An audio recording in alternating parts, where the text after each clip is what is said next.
อโบดาจ้าโอเบชเปอร์เหมอซุงคาปอกว่าย้อจงอุดูธรรมาสถานีวิทยุภาษาชาติพันธุ์แห่งเดียวในประเทศไทยทันสมัยเชื่อถือได้แล้วพบกันที่สวทเชียงใหม่ AM 1476 กิโลเฮิรตซ์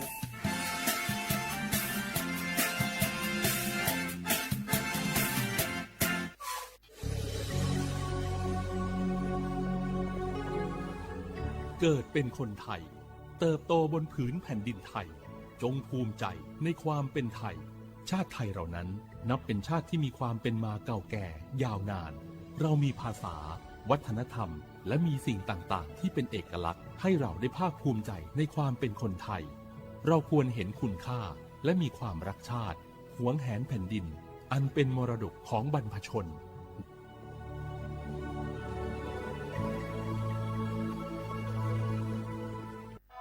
ฟ้าสลัวมัวแสงระวีส่องนกหยุดร้องวังเวงให้เงียบเหงามองฟ้าวันนี้เป็นสีเทาอกประชาหมองเศร้าระทมสวงด้วยพระราชธิดาพระองค์ใหญ่เสด็จคันไลสู่แดนสวงเสียงร่ำไห้สะท้อนสถานสวงพระเป็นดั่งดวงใจไทยประชา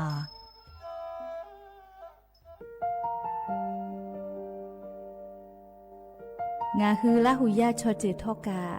ไทมีกเวจอมออเอโลอาสะเลไกเปวิทัปปะตองาฮือ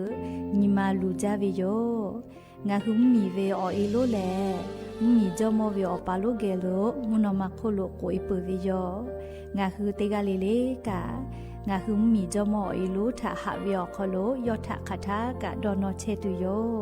งาออโตแลละหุชอเจเวอตาลาหุคอเป้าเสมานาคาโบเพวิโย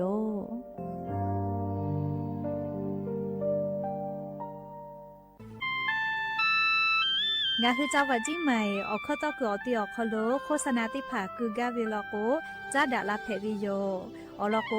งาคือจิ้งใหม่ออกคโลเวสถานีวิทยุกระจายเสียงแห่งประเทศไทยจังหวัดจิ้งใหม่แลออกข้อต่อเวสายาติผาสู่ไกเวกาวูจ้านอฮือและโฆษณาติผาคือกาเวลโกจ้าดะคือโทรศัพท์นัมบะแนะ0 5 แซะนี่สือขอ0ขอฮีไม่ให้เลกะ0ก้อนี่อ้อขอฮีง่าสือก้อโทรศัพท์นัมบะชเวทะจ้าดะและโฆษณาติผาคือลาเพดิโย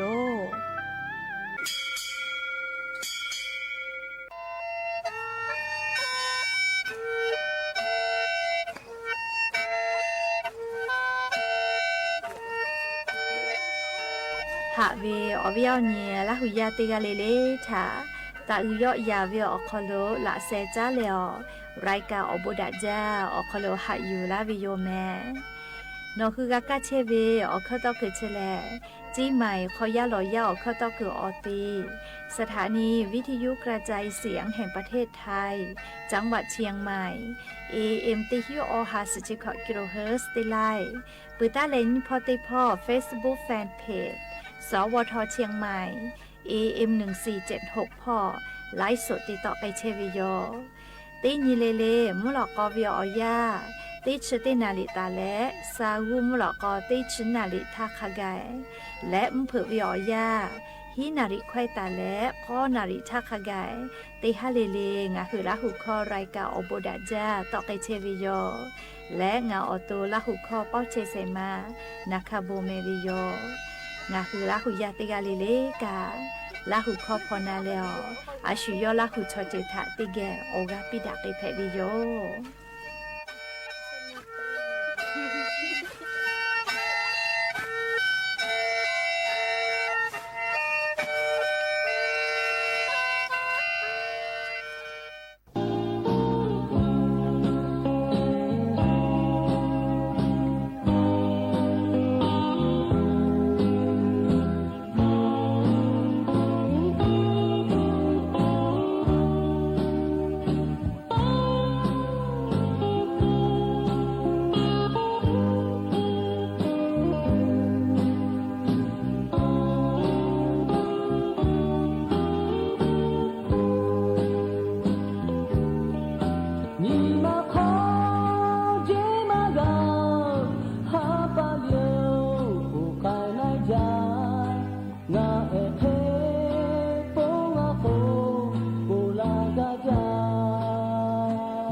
ngà thà chê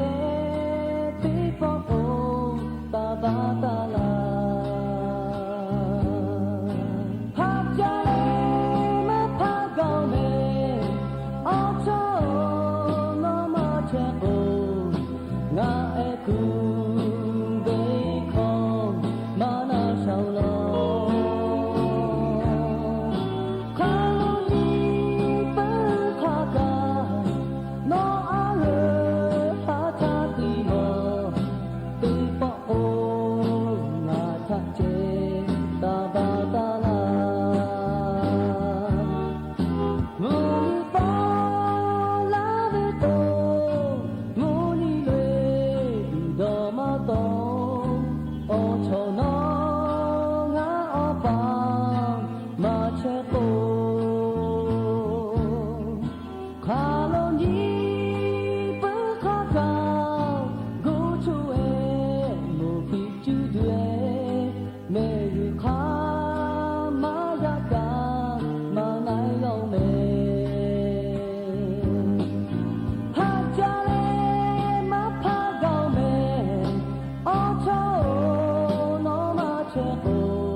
อบูดัจจาวิโยอยากไปหาเตปอทอกาดัจจาวิโยเนียยาเชอคลงคือเตปอกกะมีลาแล้ว chupa upa ro cheta ve ovyo ni rahuya ti phagyo ti ge raika oboda ja okholo nga hu ga phu ga monda le okho ga ko ka da kai che ve thapata oro pele ti ga le tha ta yu yo ya ve okholo la se ja le raika oboda ja okholo ha yu la vi yo me ha ve ovyo ni rahuya kha pho che pho lo cheta ve kha khi phe che le na ti ga le thoka ja me do me zu me ka me ha le do sa che le na chu de che ve ya ka nga hu thai mi go okholo mu yi kho ya phe vi thapata nga hu te ga le kaอเจ้าอยากให้สเปตอลาเชวีอานาอากอติพัทธาเนี่ยคือตอดะและปูกากากิจูติกาเลเลกาจาเวดอเวเชเวจอเวติจิเลเลพ่ออายีอยู่แล้วอาชุยอตัวยอยากาทะคเดญหาซาดักอิสิแม่และยันยีเวอยาทอกาเชเดซอคโลสเปออนีสหปาจุไรฮาปาคโลยันยีฮาปาสกอนีมอนเพวิโยและจะขอนี้ฮีนิชุขอมุขอหากเวียวเนี่ยละหุยาติเผาเตหะเลเลเวียวยาฮินาริควายตาและก็นาริทักกายเตหะเลเลงะคือละหุคอรายกาอบุดะเจ้าคโลตอกไอเชวิยมและจุดที่คือนคือกากาเชเวียอคอตอกคือเจแลสถานีวิทยุกระจายเสียงแห่งประเทศไทยจังหวัดเชียงใหม่สำนักงานประชาสัมพันธ์ที่3กรมประชาสัมพันธ์อโมเพวิโย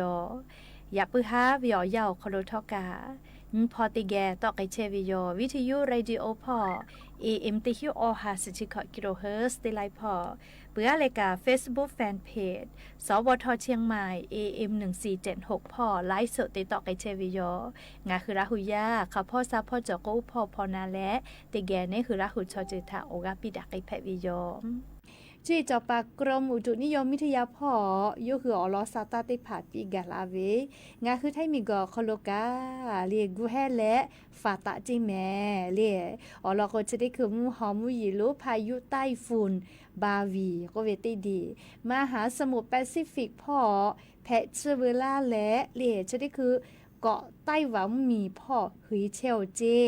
เดียแลเลียติชตินตาเลติชนินิเวอยาลโกแฮปัมมีโอกาสลุยตุโยเจ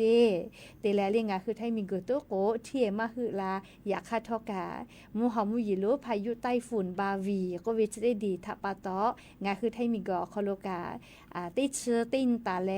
ติชนิตาเลติชออนิคากายงาคือไทมีกอคโลกามุยิลามาจาไกตุโยเจกูเฮเลฟาตะก็เวแมลีละจะละฮะแพตอลาเวแพปื้อขออีกะลูลุลาหรือลูฮาลูแพเวอีกะทูเวมีปะเวจะได้ผ่าถักกูให้แหละฟาตะก็วิโย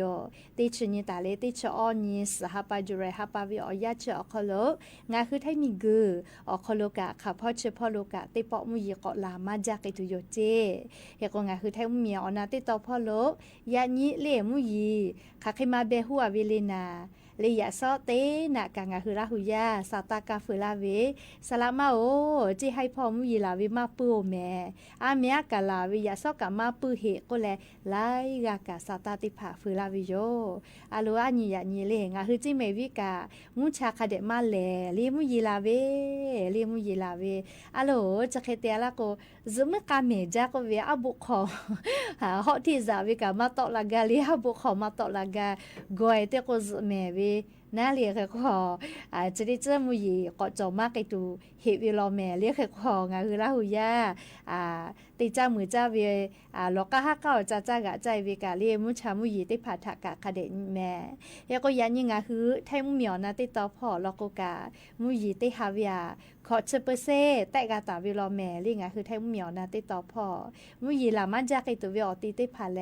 จังหวัดแม่ฮอซอเจจี้ใหม่จี้ให้พะเยาจังหวัดน่านอติชริเผาคโลแลเรียติกาติติลอโกมุยลามาจากไอตุโยเจยานิติฮาเวียขอเชเปเซเคแต่กาตาวิลอแม่ก็เปิดตาเลลีไทมีกือภาคอีสานพ่อออเชเปเซไทมีกก็จะเตตอนี่เชเปเซมุนิตอพ่อเซเชเปเซไทมีกฮอเตตอละเชืออาดามาเลเอาไทยพ่อเซเชเปเซตาเลออเชเปเซออคโลและกุติพ่อเตฮาเวียเซเชเปเซมาวิกุติพ่อจอลีมุยีลาไกตุเวเลมเผลาเป้าเจ จีแม่เลชกาจีจอปากรมอุตุนิยมวิทยาพ่อยุคือฉันแต่นี่แล้วปีลาไกตาวิสาตาติภาอยู่เวลาแล้วงาคืออวิเอาเนี่ยละหุยาติภาทะทุลาเชวิโยแม่อวิเอาเนี่ยละหุยาติภาสติตาเลฝาเล่งาคือแท้มีอนาติตอพ่อลอกวคอมหลอนะไปจาวิโยหรือรายการลิงาฮือละหุยาลอกวคอคุลอคู่พ่อคอมหลอนะคืออเตียวเชวิโยอยากกอกะปิลามีมากาเซียวิกาไปจาเลคอคุลอคู่พ่อลอกวเคกวชดิจมุยีลาวิทาปะตอนอนแน่เตโกลิหมอทอกาเยวิกาเยกะและสติตาปิแม่หรือรายการงาฮือเยเชวิหมอทอกาจะคือจะคาติภากะคาเดเชนี้เลคาเดเชนี้บิลิดาวิลากากายอเลกายากว่ากุยาเฮลาอามีดาลาเตยาเลกาคาเดเชแม่เลหมอทอกากะเยกะเยลาโกไปปื้อวิโยเรียกกงาฮือเยเชวิหมอทอกาจะได้ภาคาเดกาเชนิวิโยลูวิซิวิโอโคโลเนคือมากาพูมากาเพจูอโปและเลียนทาวิโอยาโคโลเมฮอซอพอกาอโลมุยีลาจาวิทาปาตอเลียเมฮอซอพอจีมัวบ้านแม่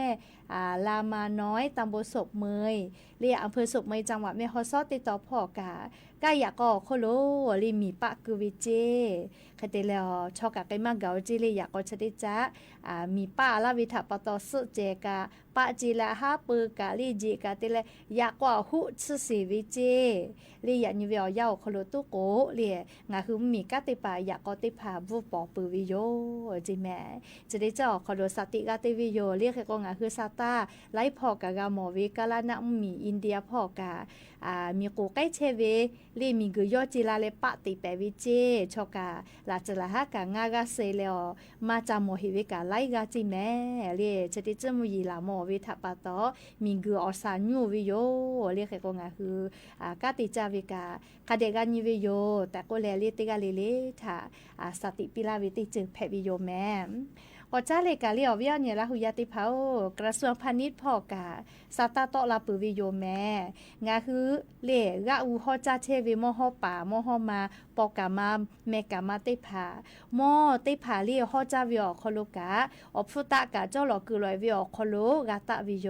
ตาปุตะลือวิแลเลียงาคือมีพ่อวิโอเลียวค่ากฎหมายถะเยแลอายิตาเพวิโยแม่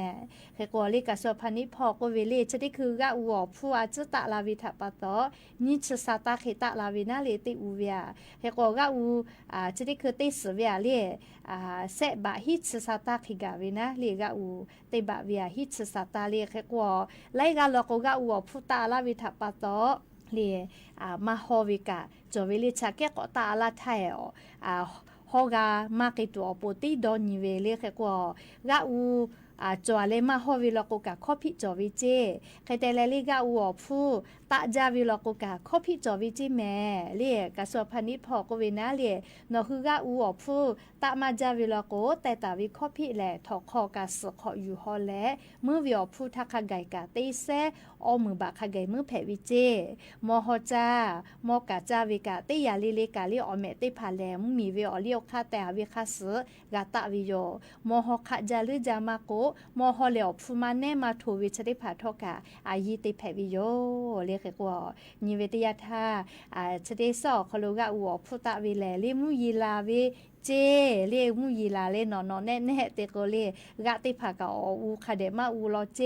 เตยาลอโกเลกะอาหาติผาพุตะวิทะปะตอเลกะอูติผาพูอาจจะกอตะวิเจเตยาลอโกกะเลยายดูเอลิฮิจอเยพอลาวิทะปะตอกะอูชอติจาซาจาไงวิทะปะตอเลกะอูจาปาชอกะกอมาตะลาวิเจเลเฮกอญาณิสาเลชอเลกะอูนาเลกะอุชกะอือวิอีเวนะบะจอเวก็มาเลอือจาเวลก็เบอร์0ลก็เลกะอุติสเวเลวิหันยละหุยาติเผาอบะเซชซาตาตุวิจิแมกะอูอือเวเลอือจาเวติไขหน้าเบอร์0ก็เวเลเบอร์1แล้วก็อบะติชซาตาเจเบอร์2แล้วก็เซบะก็ชเลคติแลเบอร์3แล้วก็เซบะฮิชเบอร์4เซบะสชเบอร์5เซบะขอชเบอร์6เตเซบะงัดเจกะอูกะ อาจจะเวลาก็เลยอาจจะขาเวลาเลยอยากค่ะอีอยากลากว่าผู้กาจะอยากลาเวลาแม่เรียกกว่าจะได้คือเวลาเยาเขารู้มากกว่าตาจะเจนี่ศึกษาตาเจติตาอะไรมากกว่าตาจะเห็นเจแม่เรียกกระทรวงพาณิชย์พอกะว่าผู้ติพันติตาวิเจจะได้คือเวลาเรียจะอยากรัฐบาลกระทรวงกลางค่ะพ่อและเรียกกระทรวงพาณิชย์พ่อป้อดาเวลาเขารู้เรียกหึมเหมียวเขารู้จ้าตูดอตูมอผู้ติพาเรียมากะตะมาจ้าตูอปัวจะอยากรัฐบาลกันติตาวิจิแม่เรียพูดใช่มาตาจารึจาวิถากับผู้กำหมอวิโลกกะนี่คือตาปีแผวิโยอลกจ้าตูดอตูจะได้พากะเรียตามาจาวิโลกตาจารึจาวินาเรียอเมจ้าใจรึใจวิจะได้พาลกอายีติแผวิเจเรียจะลกุลวิโอคโลกานีฮอจาวิโยเรียกเตแลจะได้คือวิโอยานิเวติยาทาเรียจ้าตูดอตูเยตูมอนามาติเผาผู้ข้าวิจะได้ผ่ากาติยาแลเรียช่องแคบฮอมูสก็เวลาชื่อนามาโวลาคือจะแกโวลาคือลาชื่ออยากก็ค่าจะได้จ้าเรียปาฮัจโจวิทปาโตงาคือไล่เหมียวคโลกามอจาตูดอตูเยตูมอติเผาผู้ตาวิถากับผู้กาขาวิโยลีนามาทักไกกะติยาเรียปุระตัทะลอกว่าอเมริกามีและอีหลามีนาลียูหือมาจอมาหอดาวิโอคโลกาเลีมาอยาดาวมาบ่ดาวก็แลลิกาติซาจะติดาปวิโยอยากอันนี้อันนี้เวหอยาซาตาก็ตอกลาวิแลเลีติปอก็ตาบ่ดาเชียวจิแม่อเมริกามีอีลาลีคือซาพ่อเลียวช่องแค่ฮอร์โมสพ่อเวียลาติก็บ่เชียวจิแม่เรียกว่าโกเฮดอกลีไลกาก็เวติปอแลอเมริกามีและอีหลามีเลมาบ่ดาวเวทัปตอนามากะที่ย่อยาลาตุโยเฮแต่ลีดอลลาร์วิโยลีหนูที่มาเฮงคือกะดอลลาร์จาลีอยากคัดทอกะจะได้คือวิอยาวเขารู้ติปอกอดตาบ่ดาติเชลล้อลีอเมริกามีและอีหลามีนะลีเฮกว่าปุระตาทามาบ่ดาวก็แลลีก็ดากะติซาจะเตียวิชเจวิโยเจลีก็ดาหอดามากาวิทัปตอลีออเลมุลกว่าละจ้าถาปุยวิโลแม่ลีชอยาเฉลีเฮก็เจ้าดาหอดาวิโอจะได้พาแลลีดาวิพอติปีลาวิโยลีอยากค่ะอยากดาดีดาวิมาเพวิแลลูวิสิวิพอติคือลาวิโยเฮก็งาคือซาตาพอนิเวติยาทาจะได้คือลีอเมริกามีติปอกอตาบ่เชลเจลีอีหลังมีทาก็แต่ละจะได้คือลีลาชื่ออีหลังมีช่องแค่ฮอร์โมสติพอนะลีลาชื่อติพออีลาพอนะอเมริกามีชอบบอกกาลาวิทาปตอมีไฟฟ้ากับเซวิจิแมลีมียากามีไฟฟ้ากับมากาเยวิเจ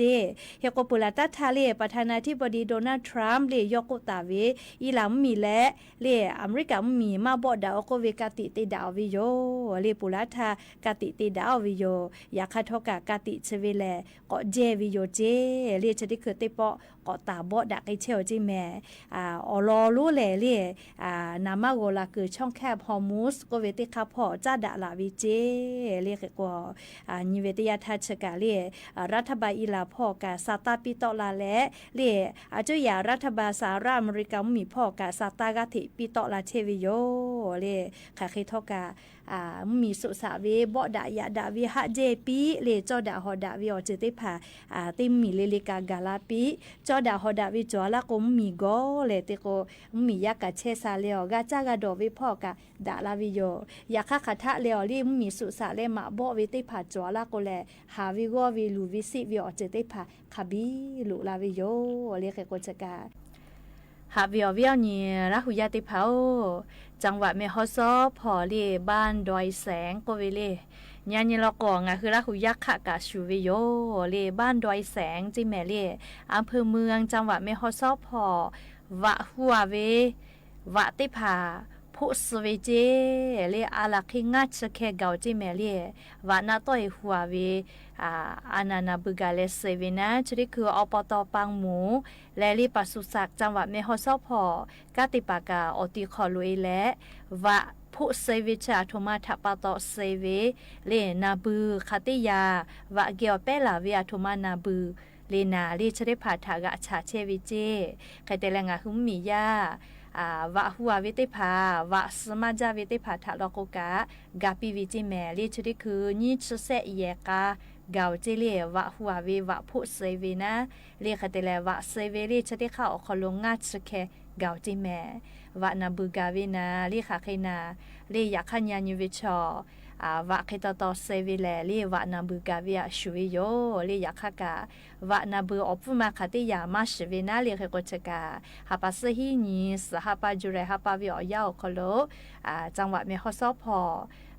วะนาบูกาเลลีวะพุสวิเจลีเตข่าวโคโลเจติวะจมามาสวิลีบ้านดอยแสหมู่ติชแสตังโบปังหมูอำเภอเมืองจังหวัดเมฆซอพอเจกุมาเฮกงาหุมมีอาจุยารัฐบาลกาปิตุพูดีบาเจจอตาวิคัสวะฮูเลวะเซวิยกาติพาถานีเลกุดาวิอคโลกาปิไกปุวิเจลิชกาญาณิวิทยาทาเลงาฮือฮูตาวิตุนุตุสาวะกะติภากามุยิขอยาลโกนาบือกาปุวิโยเขกวะเคาะติภาดาเกตุติภาคเดกาติหาซาวิแมลิวะแคติภาคเดกาชิบาวิโย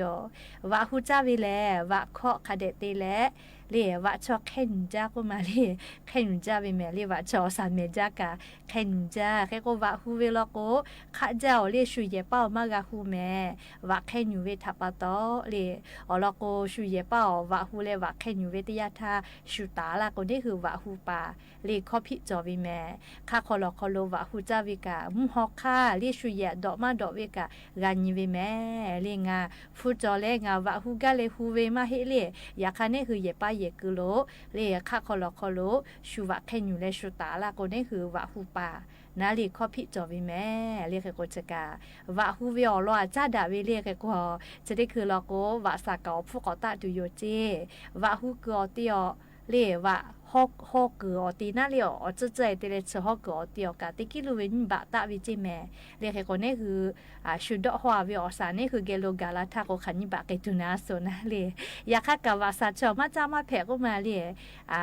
วะสาเลจามาวิลิกะสาเกกะเฮก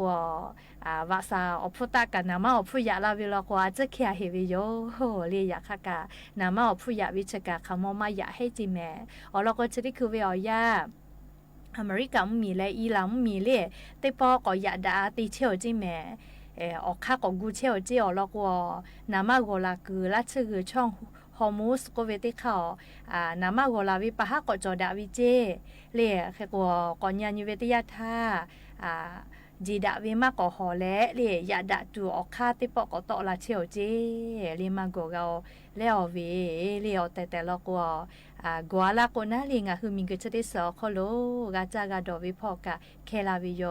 อยากคาเลมุนีตอมุนีไก่พ่อมุมีสุสาลาวิทยาธานามาลักคืออยากก็จะรูปแผวิทัปตอมิงก็โคโลไลมีทอกากาจากาดอวิพอหาวิววิ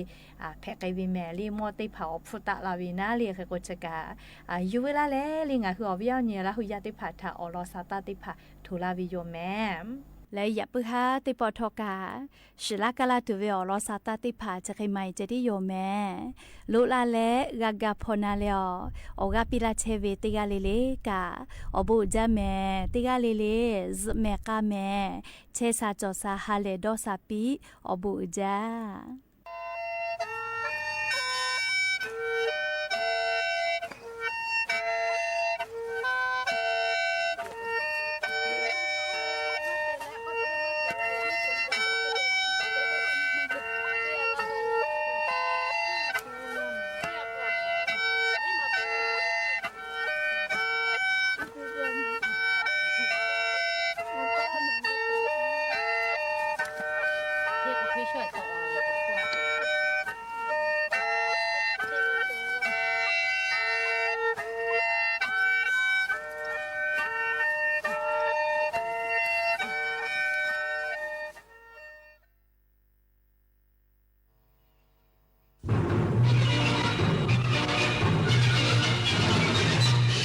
สถานีวิทยุกระจายเสียงแห่งประเทศไทยและเครือข่ายทั่วประเทศเสนอข่าวต้นชั่วโมง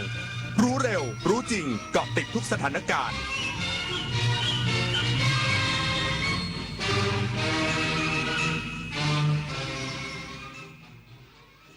รับฟังข่าวต้นชั่วโมง 21 นาฬิกากับผมบุญมาศรีมาศครับ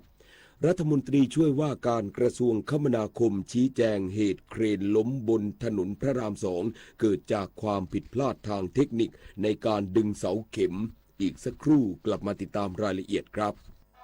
ฟ้าสลัวมัวแสงระวีส่องนกหยุดร้องวังเวงให้เงียบเหงามองฟ้าวันนี้เป็นสีเทาอกประชาหมองเศร้าระทมสวงด้วยพระราชธิดาพระองค์ใหญ่เสด็จคันไลสู่แดนสวงเสียงร่ำไห้สะท้อนสถานสวงพระเป็นดั่งดวงใจไทยประชาบ้านที่แข็งแรงไม่ได้ขึ้นอยู่กับแค่ความสวยงามของหลังคาแต่ขึ้นอยู่กับรากฐานที่โอบอุ้มเราไว้ชาติศาสนาพระมหากษัตริย์คือ3สถาบันหลักที่เป็นเหมือนรากแก้วคอยยึดเหนี่ยวคุ้มครองและให้เราได้มีแผ่นดินที่ร่มเย็นไว้สร้างอนาคตร่วมกันรักษาความสามัคคีและส่งต่อความเอื้อเฟื้อให้กันและกันเสริมสร้างความรักเพื่อให้บ้านหลังใหญ่หลังนี้แข็งแรงและอบอุ่นตลอดไป29 กรกฎาคมวันภาษาไทยแห่งชาติภาษาไทยคือมรดกทางปัญญาและเอกลักษณ์อันล้ำค่าของชาติเป็นสื่อกลางเชื่อมความผูกพันและสะท้อนความภาคภูมิใจของคนในชาติร่วมกันรักษาความงดงามของภาษาด้วยการพูดอ่านและเขียนอย่างถูกต้องเพื่อส่งต่อคุณค่าแห่งเอกลักษณ์ไทยนี้ร่วมกันตอนดนตรีไลฟ์เดือนกรกฎาคมหาหัวใจให้เจอก็เป็นสุขกับคาราบาวและอาจารย์ธนิตศรีกลิ่นดีจอมยุทธคุยในตำนานวันจันทร์ที่13กรกฎาคม2569เวลา 17 นาฬิกาเป็นต้นไปณห้องออดิทอเรียมอาคารศูนย์ปฏิบัติการสื่อใหม่กรมประชาสัมพันธ์ถนนวิภาวดีรังสิตดินแดงกรุงเทพติดต่อเข้าชมโดยไม่เสียค่าใช้จ่ายได้ที่ Facebook ถนนดนตรีเรายังเป็นนักเดินทางรัฐมนตรีช่วยว่าการกระทรวงคมนาคมชี้แจงเหตุเครนล้มบนถนนพระราม2เกิดจากความผิดพลาดทางเทคนิคในการดึงเสาเข็มด้านกรมทางหลวงสั่งคุมเข้มมาตรการความปลอดภัยหน้างานนายสิริพงษ์อังคสกุลเกียรติรัฐมนตรีช่วยว่าการกระทรวงคมนาคมเปิดเผยถึงอุบัติเหตุเครนล้มในพื้นที่ก่อสร้างบนถนนพระราม2ว่าจากการตรวจสอบพบว่าจุดเกิดเหตุเป็นพื้นที่ก่อสร้างสะพานข้ามคลองและงานขยายผิวจราจรซึ่งเดิมทีเคยเป็นจุดกลับรถใต้สะพานและได้มีการปิดการสัญจรไปแล้วตั้งแต่เริ่มก่อสร้างมอเตอร์เวย์ M82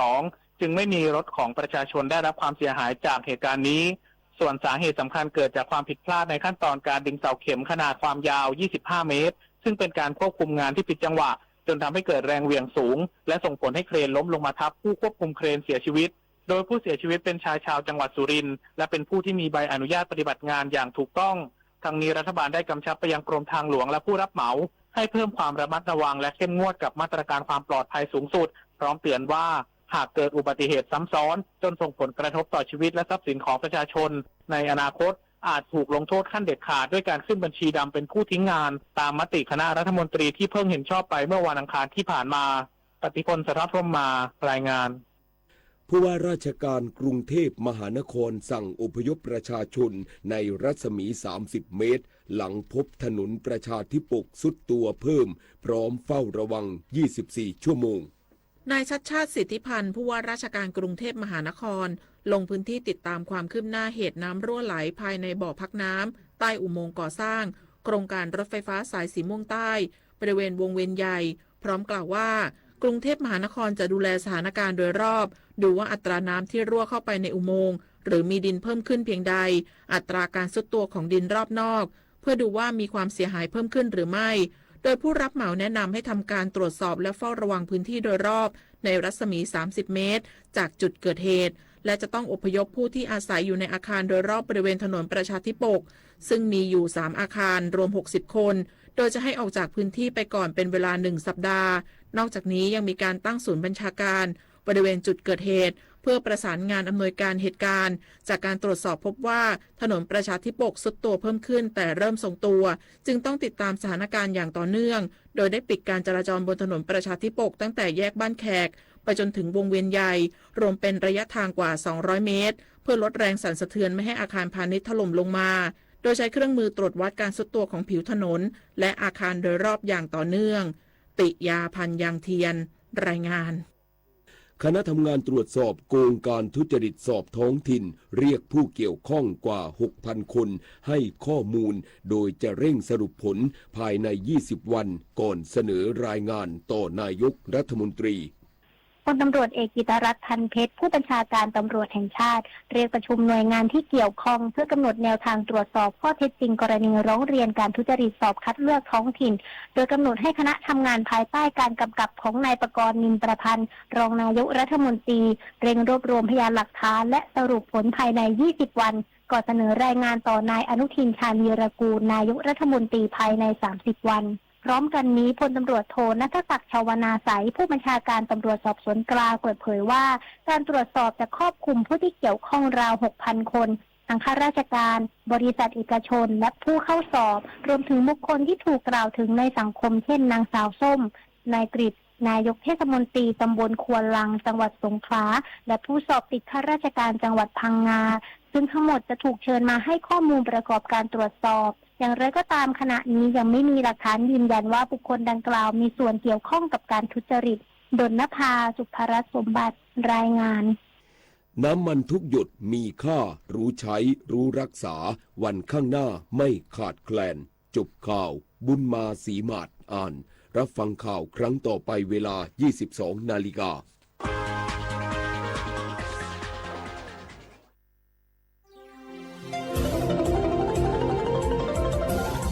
วิทยุแห่งประเทศไทย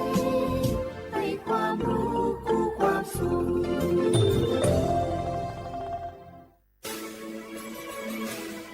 สถานีวิทยุกระจายเสียงแห่งประเทศไทยจังหวัดเชียงใหม่ AM 1476 กิโลเฮิรตซ์สถานีวิทยุภาคภาษาชาติพันธุ์แห่งเดียวในประเทศไทยที่มีความทันสมัยเชื่อถือได้สร้างอัตลักษณ์กลุ่มชาติพันธุ์สู่สากล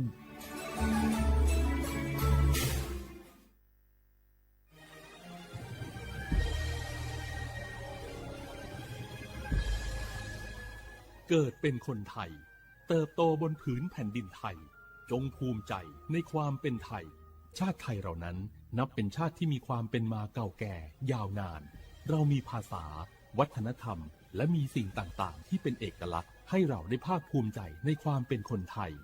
เราควรเห็นคุณค่าและมีความรักชาติหวงแหนแผ่นดินอันเป็นมรดกของบรรพชนร่วมภาคภูมิใจในความเป็นไทย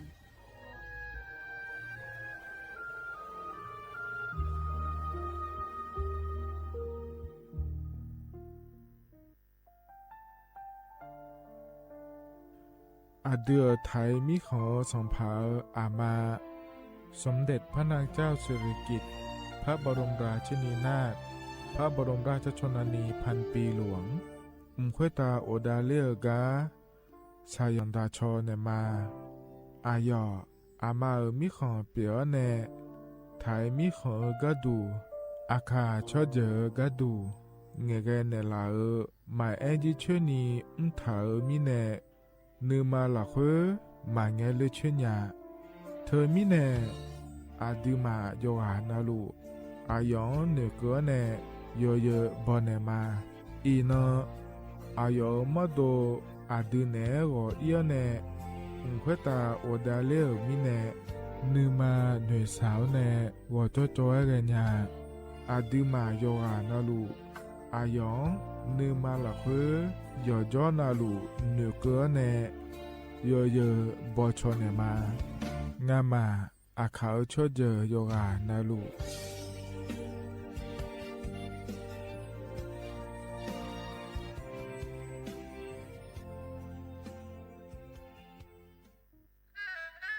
กราบก้มบังคมบาทปิยราชธิดาพระเสด็จสู่ฟ้าปวงประชาร่ำให้ครวญนานาพระกรณียกิจในดวงจิตทวินหวนทุกเร้าเศร้าในสวงพระคือดวงใจไทย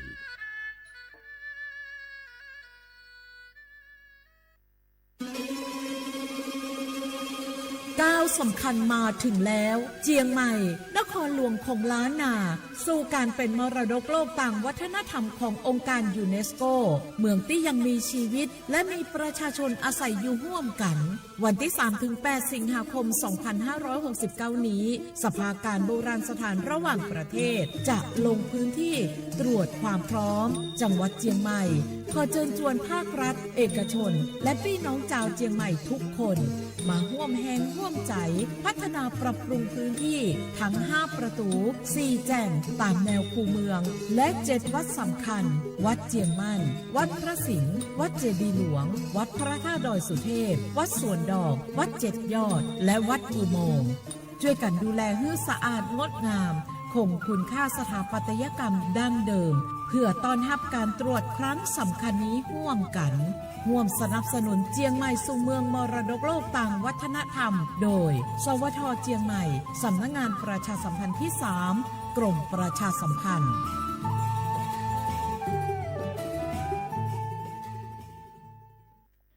HIV 那个阿莫造的后โรคเอดส์น่าเดือดขอสปสชนักลักษณะผิวคนเนอชอบบ้านเนอแม่น่าจีน่าและหนูข้ามมั่งไผ่เร็วเดือโยเฮ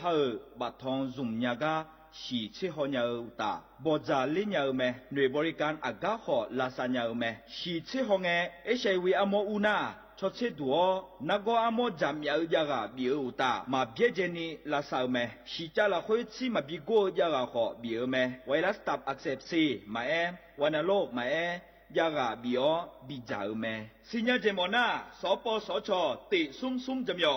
สปสชเขต1เชียงใหม่นากาจำยองาซุ่มนี่เยงาซุ่มงปายดามโอเดนากาตีโกจำยอนึมานักนาลูเดนักเตซุมนี่ซุมโยกานาลูก็ดูไม่ได้ฮัลโหลสวัสดีครับพี่น้องอายุนี้เดือขยาวโฆษณาไกก็ก่อสถานีวิทยุกระจายเสียงแห่งประเทศไทยจังหวัดเชียงใหม่พปานเนอบีเคฮอมอนาแอออนหลีญาเมเจสถานีวิทยุกระจายเสียงแห่งประเทศไทยเฮนาอย่าซิมก้อนบีดูอย่าล่อนแต่ช่องหางละหาเชลกับปจักันเนอดูพ่ออีสอนนี่กามาเล่าเนกามองขากากาอีกุญญาอายุเนียวโฆษณาบีเกหมอญาแลนึงมาอ้อนานากาไงเหลียวเนไงชอนง่ายีเนียวนากาสัมโบนาขอนี่จำยองาซุมีสีโกจำยอโกเย่และงาเดใจที่โบนาขอนี่จำยอเวนี่มีโกเย่งาสีเวและงายีเนียวมาเจอเกญา我是小米โอโบดะจ้า โอเมชอเปอร์ เหมือนสุนคา บอกว่า ย้อซง โอดูธรรมา สถานีวิทยุภาษาชาติพันธุ์แห่งเดียวในประเทศไทย ทันสมัยเชื่อถือได้ แล้วพบกันที่สวทเชียงใหม่ AM 1476 กิโลเฮิรตซ์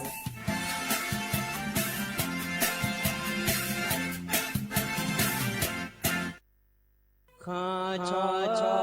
แม่น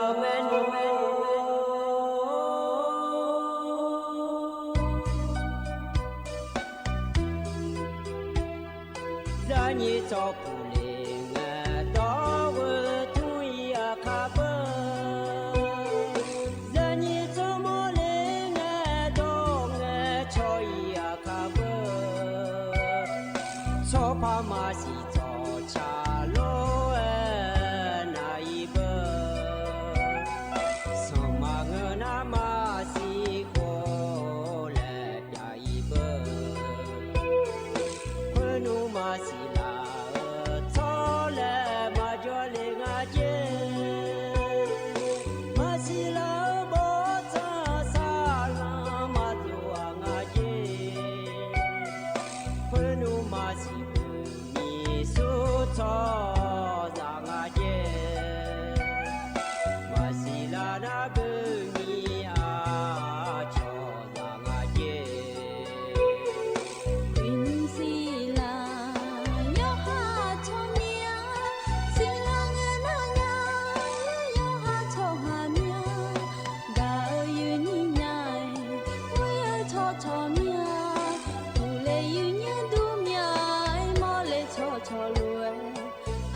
สถานีวิทยุกระจายเสียงแห่งประเทศไทยจังหวัดเชียงใหม่กรมประชาสัมพันธ์ประกาศรับสมัครบุคคลเป็นลูกจ้างเหมาบริการตำแหน่งพนักงานกระจายเสียงภาษาเมียนจำนวน1 อัตราเพื่อเป็นตัวแทนนำข่าวสารร่วมพัฒนาคุณภาพชีวิตชาวเมียนและเผยแพร่วัฒนธรรมท้องถิ่นให้เป็นที่รู้จักผู้สนใจยื่นใบสมัครด้วยตนเองได้ที่งานธุรการสถานีวิทยุกระจายเสียงแห่งประเทศไทยจังหวัดเชียงใหม่ตำบลช้างคลานอำเภอเมืองจังหวัดเชียงใหม่ตั้งแต่บัดนี้เป็นต้นไปสอบถามข้อมูลเพิ่มเติมได้ที่ 053-276-068 ในวันและเวลาราชการมังมังเลี้ยวเอาเก่งเศร้าก็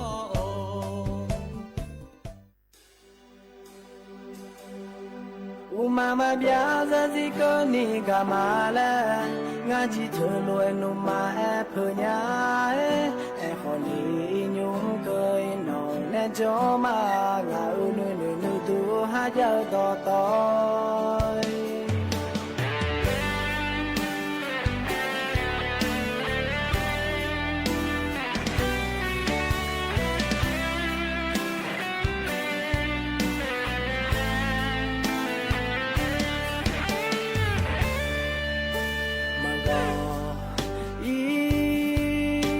มาเปียเจโทนอไงยอเดือกาเลที่จิทำเดือชาบูถ้าจากูนอที่เราแต่งกามาถ้าพายชาเนที่จิตพากูนอฮาที่เราแต่กามา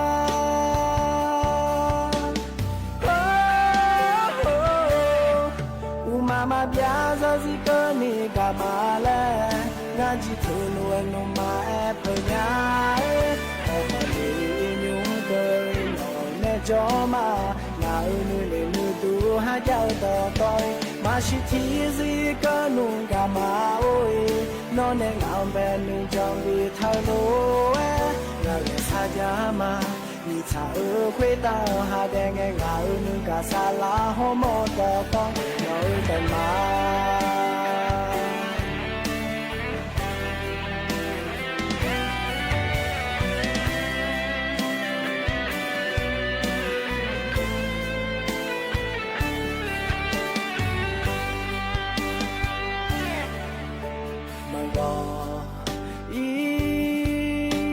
มาเปีย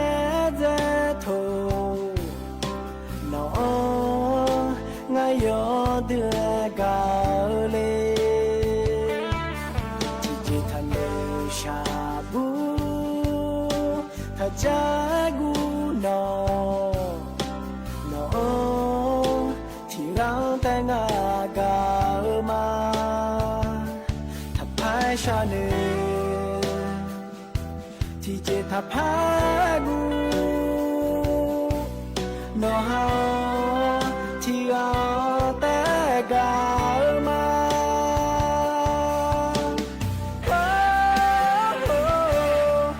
อุมามาเบียซาซิโกนิกามาเล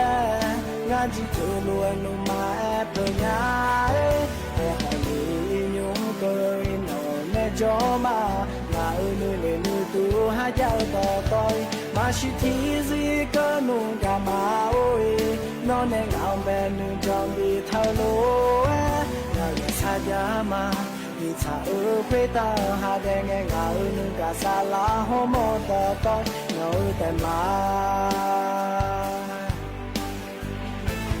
กามาเงือดีแอคอนีอยากมาเจ้ามาตามีแน่Gaselegane non pieze bine shao Gaselemia de notia te galuma Thane sha thane bude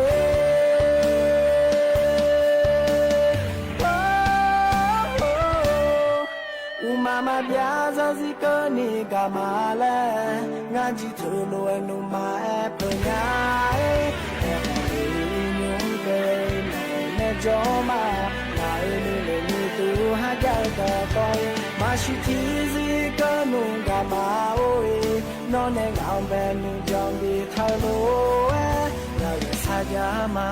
ni cha o kwe ta ha de nge ngao nu ka sa la ho mo to koi no te ma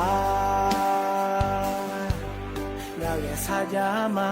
ni cha o kwe ta ha de nge ngao nu ka sa la ho mo to koi no te ma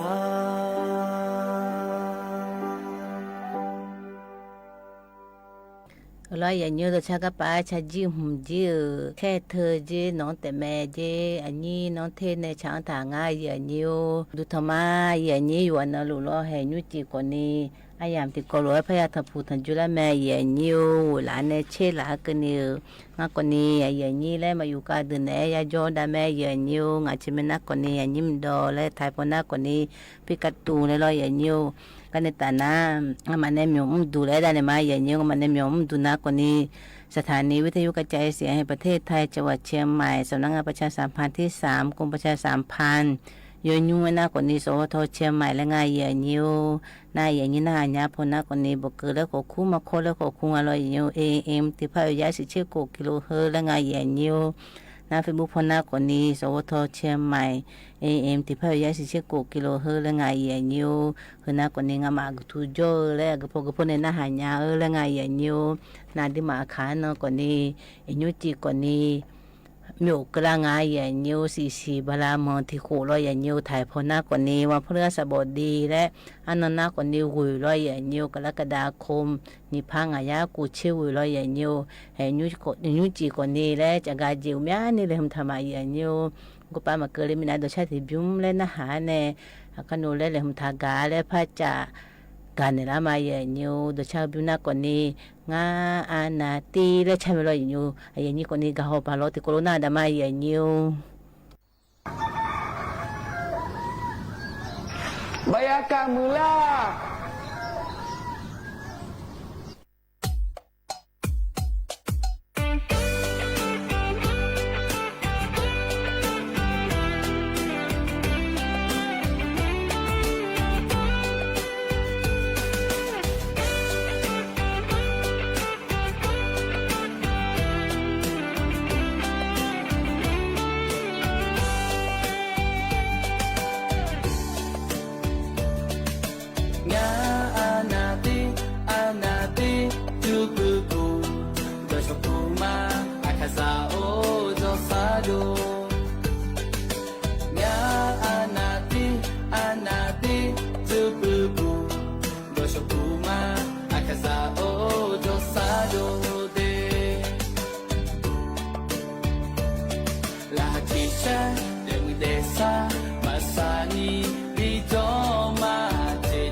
lo yen nyu do cha ka pa cha ji hum ji nga anati le cha nya yen nyu yen ni le yu ka le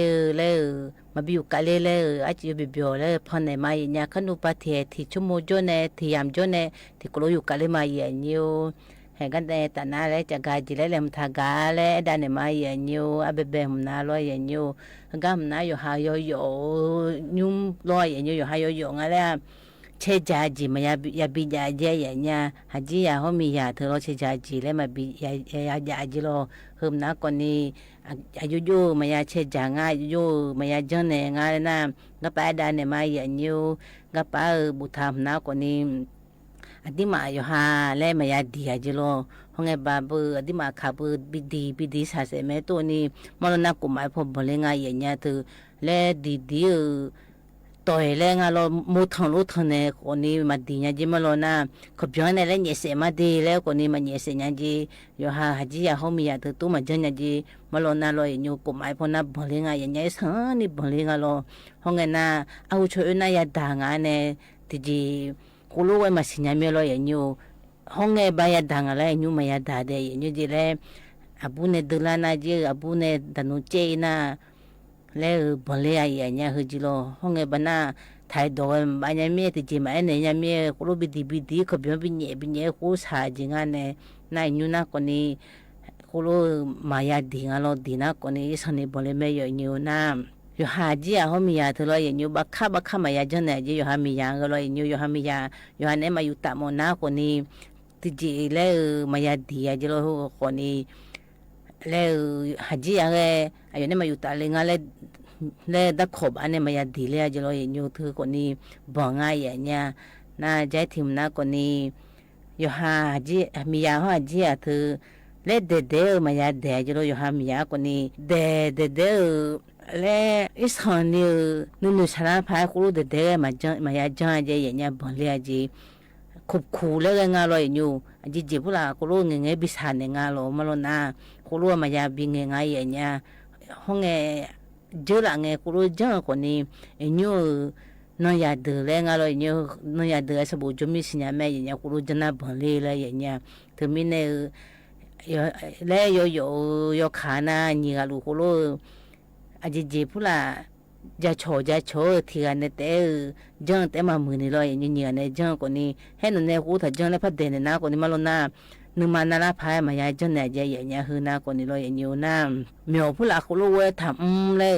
ma lo na ti po na ha mi ya ma ko ni le mo nga lo ye nyu to ni ha tham nga le tu ti ji ba kham ne ma lo ye nyu hu ga ne tu tham i le tu ko lo ma ya a ji ma lo na lo ye nyu le yo ha mi ya mo ji na ko ni ya bi me ji lo na yo ha yo mi ya ji ya so ko pula ko lo ti po na akham chu pula ya adima akhami akham chu le ya nga ne ko lo ka nye pula nye le ko lo nye le na ko ni yo mu ji nga lo ye nyu ko tha nye le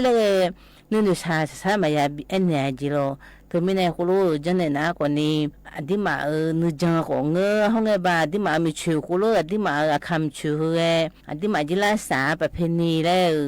o jeวัฒนธรรมและกะดุงอะเยตมิเนคือคนนี้คูโลชุลิพังเงเนนะมายาจันนะเจมะบูจิโลเยญูติปวนะคนนี้อุสุกะบยอนเยคนนี้มายาจันนึมาจราพายก็มายาจันนึมาเพลาพายก็มาจันมายาจันจีนะอยู่หาผู้ละเฮก็รู้เยจะนะคนนี้และยันนูชันเนงานในนิเจลุโลเยญูนะตมิเนยมะบูเธดีbi he na lo nyu di he ma da chu na ko ni da no ko ene nya nga nya da no ko ni ka nu lo nyu ti wo ti le na ti ga na ko ni sai du nya nga nya ku lo o ji yo la he ku lo yo ha ja cho mo nya tho da no ma nge le a cho ku lo mu pha nge la de yo ha ji a ge ti ku lo nya jo ne ja na thi bi la mo nya na hu ba tho ne nya nga nya he ko ni ti sumจำยอและไงอย่างเงี้ยคือคนนี้โยก็โกกูรู้หัดจีอะเขามีหาเธอกูรู้เที่ยวมาอย่าดีอะไรงั้นเลยอยู่น่าอยู่ขามันจะอาบูคนนี้อาลีดีเลยงั้นเดี๋ยวที่นี่อาบูคนนี้อาลีมาอย่าดีเลยอะไรที่ปนอาลีเธอนึกมามือเนี่ยอาจีก็ดามาอยู่มีอาบูเนี่ยนะอาจีดามาเลยเธอ อันนี้แห่มายาแห่มาแล้วนะที่มายาแห่เจอย่างเงี้ยที่กูรู้เฮิมนะคนนี้โยก็กงอย่างเงี้ยโยอะไรโยหาโยละเฮโรที่กูรู้ตรงเงี้ยที่มาเงี้ยดานี่นึกมาโจลาพามาบีเกลงไงอย่างเงี้ยก็นะคนนี้โยก็กงอย่างเงี้ยใจทิมเลยทำนะคนนี้เฮิมนะคนนี้พญาใบไม้เลยไงอย่างเงี้ยพญาใบไม้ในตับเลยก็พญาหุ่นยืดอัปปะเลยอัปปะใบพญาเลยควายอย่างเงี้ยที่มาบุเดเลยไม่รออย่างเงี้ยบุเดเธอที่มาเธอยุงขานะบุเดเลยกูรู้อยู่จุ่มจ่าเลยมีเนี่ยอยู่ที่มุมไงอย่างเงี้ยเขาจีทำไมมาพายมาไงอย่างเงี้ยอายุบุเดเธอจังนะเลยที่ปนมากูสิญญาคนนี้จะอย่างเงี้ยที่ปนอยู่จุ่มที่ปนจ่าคนนี้เปลี่ยนเนี่ยจีโร่อย่างเงี้ยอยู่จุ่มเธอปลาพูดจ่าเธอเปลี่ยนเนี่ยไม่เจอย่างเงี้ยปลาเธอที่เดินมาละจ่ามีเราอย่างเงี้ยน่าที่เดินมาเลยละจ่าท่านเนี่ยจ่าแต่ส้มตำจนะจ่าแต่ขวนอะไรไม่ลองอาสาที่มาขวนอะไรเนี่ยโยมาเลยต้มจ่าเธอเนี่ยโยมึงอะไรอย่างเงี้ยแม่จีมึงอะไรปลาแล้วจีโยจุ่มเลยท่าจ่าเลยไงหูปลาทอดน้ำดีกว่ามือเจอย่างเงี้ยทอดน้ำดีกว่านี้เสพเลยจีน่าตับแข็งปีพยาเธอเลยอย่างเงี้ยบุเดเธอเขาก็ป้าอยู่รู้ศิลาเลยนะคนนี้อุมาพูดน่าใจอย่างเงี้ยอุมาน่าเขาก็ป้าอามาพอน่าไม่จีน่าเขาใจมาจำอันนี้เปล่าจีอุปไปอยู่เลยอย่างเงี้ยน่ามีเนื้อซื่อเลยเจอย่างเงี้ยมีเนื้อซื่อเลยหมดด้วยซึ่งเนี่ยเนื้อเจอย่างเงี้ยพยาอันตรายเลยอย่างเงี้ยทั้งนี้น่าแผลอะไรเจอย่างเงี้ยน่ายืดจะมาตัวจีตัวคนละยืดหมดตัวนั้นคนละยืดเจอย่างเงี้ยพยาอันนั้นเลยอย่างเงี้ยทั้งนี้คนละอาจจะเป็นน่าหมอจุกไอ้แม่อย่างเงี้ยหมอจุกไอ้เนี่ยหมอเนี่ยคนละจะบินเนี่ยเลยอย่างเงี้ยน่าที่มาจุลูยาจ่าเลยพยาเธอส้มตำพูดละน่าโยมันเนี่ยจะพูดละแต่ขวานละน่าเลยอย่างเงี้ยเฮ้ยมาสาเฮ้ยมาขวานละน่ายังแต่จะน่าก่อติดจิมังเงินเนี่ยเฮ้ยว่าติดน่าเฮ้ยต้มแล้วไม่เลยอย่างเงี้ยจัดยาทานเนี่ยจังไม่ดูจิเลยอย่างเงี้ยไอ้ที่มาปลาพูดละจ่าจริงสาพูดละจ่าจีโยจ่าแต่จ่าเจอย่างเงี้ยโยจ่าแต่จ่าโยแล้วถ้าจ่าเจก็ทุจริตก็เลยอย่างเงี้ยบ้ามุกถ้าจ่าก็เนี่ยจื้อแล้วบ้าจังเลยอย่างเงี้ยอาจื้อบ้าโซ่ทานเนี่ยโยโกอีสันนี่มาโกเลยนี่หรออีสันนี่โกเลยเนี่ยคู่คู่น่าก็เฮ้ยมาพามือสิบักคุณอะไรอยู่มาเล่ชานี่โซเลยก็ไม่รู้อยู่โซเลยอย่าเล่ทานเลยอยู่ก็ป้าสัจจิตัวบุอย่าเล่น่าเล่สิลาไม่รู้น่ามาอย่าเล่นี่แม่น่าเขาชี้จัดเดือยังไงอย่างเงี้ยแม่น่าทำเนี่ยฮันนี่เลยอาจจะจืดแต่อย่าเล่มันอย่าเล่เขารู้ว่าถ้าจ่ายอย่างเงี้ยถึงมีเนี่ยมุกท่าจ่ายเดี๋ยวบัดยาเนี่ยบัดโซทานเนี่ยมาบักคู่นี่เลยอยู่มาบักคู่มันพักกระแม่เทียมแบบน่าชี้จ่ายไม่เลยอยู่เฮ้ยคนนี้อยู่จ่ายแล้วบิจ่ายแล้วเนี่ยจ่ายอย่างเงี้ยน่าอยู่หาจีอะไรพูดอะไรจีบูจีน่าอันที่มาหัวมาคุจ่าเธอเลยอย่างอยู่จีน่าคุโร่อยู่บูแล้วบิจ่ายอย่างเงี้ยน่าชอหัวยาพูดหลังคุโร่ตัวอีแล้วไงประจำปีแล้วไงที่ขุดปูแล้วไงคุโร่ไงตัวอีเจอย่างเงี้ยถึงมีเนี่ยคือน่าคนนี้พยาใบไม้ในตับเลยไงอย่างเงี้ยบุเดอาป่าบุเดแล้วคุ้งอะไรตัวนี้ก็จีแม่เนี่ยข่าวพนันเราที่มันน่ะบุเดนะคนนี้คือจิเชื่อมแล้วแม่ป่าบุโรยอยู่ที่มีเนี่ยคือน่าบุเดอันน่ะคนนี้อยู่น่าอยากซาในรอยอยู่อยากซาอีเนี่ยคุโร่อยากห้องอยู่หาลอยอยู่คือน่าคนนี้บุเดก็กงอยู่น่าที่มาเธอรอยอยู่หาหมดดูอยู่หาแล้วอายุเนี่ยอยู่หาเฮลอุดงอย่างเงี้ยอยู่หาหมดดูมาหัวสาวน่าลอยอยู่เงี้ยที่เดินน่ะคนนี้ที่ดำไม่ได้คนนี้กูรู้อายุเนี่ยมาหัวสาวเลยนะคนนี้ไกด์ได้เนี่ยมาอย่างเงี้ยเบบนะคนนี้อยู่ยาชาลังไงมาอยู่อาเจอย่างเงี้ยอยู่โจน่ารอเลยอุ้มยังคนละเนี่ยอยู่เธออยู่หาเฮอาเจอดีมานะหมดดูเธอเลยอยู่อุตุทุลังไงชโลกามามึงอะไรอยู่อายุลูกของเงยเลยสมาธิก็น่าไงมาจีพลังงานแรงอะไรอยู่ไงมาลูกจีมาอยู่เด็ดน่าอะไรอยู่ นาอีจูเธอมีอันนี้มาโดเธออีจูอาจจะได้โดเธอแห่แล้วอาจจะที่มาโมโดเธออีจูมาโลกเจดีอันที่มาเธอแห่เจอยู่หาแห่อันที่มาสิญญานี่ร้อยอยู่อายุโลละนะคนนี้อุดูเอก่อลาเจแห่น่าอุดูเอดูลาเจน่าที่มาเธอกันยี่อีมาอีดูชุงอ่ะเธออันที่มาอีจูมาโดลุทำยังก็ชอนี่ร้อยอยู่มาอีดูชุน่าอย่ามาเจ้าป้าอุเจท้องผูน่ามาคิดดูชุน่าเสแบบแบบพยากาศไม่ได้ยาเดินนะกูไปเล็กที่จะชวนจีพยาไม่ห้องก็ไปที่เงินโมโหมีมาอย่างเงี้ยคือมีเนี่ยอีจูผู้ลายาอีจูผู้ลาโดเลยอย่างเงี้ยอย่างเงี้ยน่าทิมน่าก่อนเนี่ยที่มาตอนนึกเธอนึกโจทาเธอมาเมื่อเจ้โคโลเมื่อจนเนี่ยออฟฟิศแล้วคู่เดินโคโลกระจามจ่าเดินเนี่ยแล้วนึกโจทาเนี่ยคอมพิวเตอร์ได้ถือโจเดินเธออาจจะจีน่าย้ำเสียเนี่ยขนมก่อนหน้าเลยมาดูก่อนหน้าเลยโอ้ยบุพก่อนหน้าเขาก่อนหน้าแต่จีน่าเนี่ยเลยอ่ะหัวที่เตี้ยกันเนี่ยโคโลงานเราอยู่ขาวเนี่ยเขาเงี้ยบ้านน่ะอยากกูอยากน่าแต่จีน่าเนี่ยเลยมาชาบูมันน่าหอบูน่ากา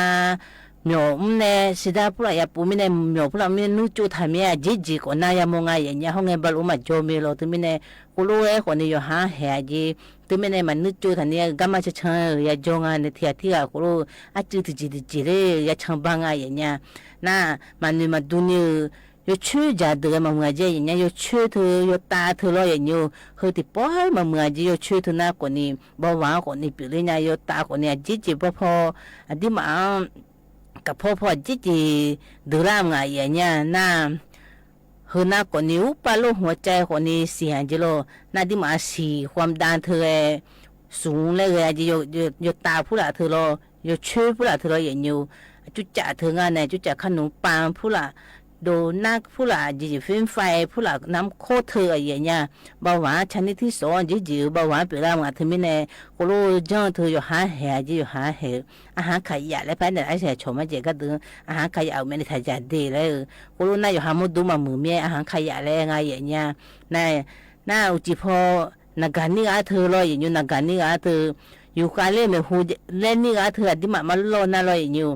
มาเมืองอย่างเงี้ยอยู่กันเล่นเงินนี่อาเธอมีนึกผู้หลักอะไรที่มาเธออยู่กันยื้อแฉอยู่กันเล่นแฉเราอย่างอยู่มือถือเธอนักการเขาโจทนาที่มาอยู่กันยื้อรู้ปีอะไรจีน่าก็ยื้อยาเลยมาอยู่กันงานเนี่ย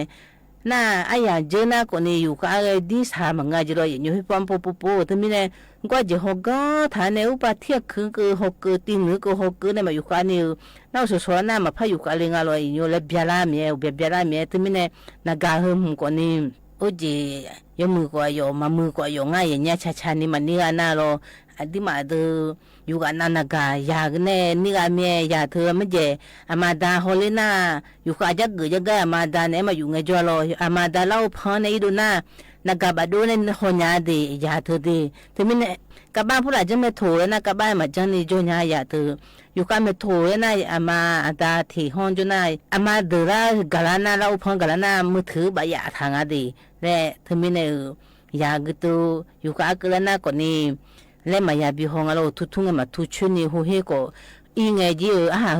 สบู่จอยไงคนเนี่ยชอมาเจ๊กยันนี่น้อยอย่างเงี้ยชอสบู่จอยดูนั่นอยู่อายุดูมีเนี่ยเฮน่าคนนี้ยาติดเลยยาเธอปฐมจอยดูเลยอย่างเงี้ยปฐมมัธยมเธอมือถือแต่ตีน่าก็ปาสบู่จอยพอมาอีไงอย่างเงี้ยยังมาเกมนี่กันไม่รออย่างเงี้ยเกมนี่กันเนี่ยเกมออนไลน์พันนี่กันเนี่ยสิแต่พันจีน่ามาเจอดีอามาดังก็พัดดูแลสิแต่มีเนี่ยเฮน่าคนนี้อยู่หาหมดดูมาหัวสาวเดือดที่มาเงี้ยเนี่ยมาหัวสาวนี่มาดังของเงือเลยอีจูผู้หลักดูกันเนี่ยคุณรู้อีเมเนี่ยน่าอยู่หานึกจูถ่ายเธอมาทุนนี่จ้าหน้าคนนี้อยู่หามาหัวสาวเลยไงอย่างเงี้ยอยู่หามันนี่มาดูของเงือเลยเนื้อของเงือเลยคือกากหาใจหลายคือหน้าคนนี้อยู่หาหมดดูอยู่หามาหัวสาวเลยไงอย่างเงี้ยกันในแต่หน้าตัวชาติบิมเลยบิน่ามาอย่างเงี้ยตัวชาติบิมหน้าคนนี้อยากคนละเธอเจ้ยุคนี้น้องกับลุยสีเจ้นี่น้องชินในช้างทางไงอย่างเงี้ยที่โควิดดามาอย่างเงี้ย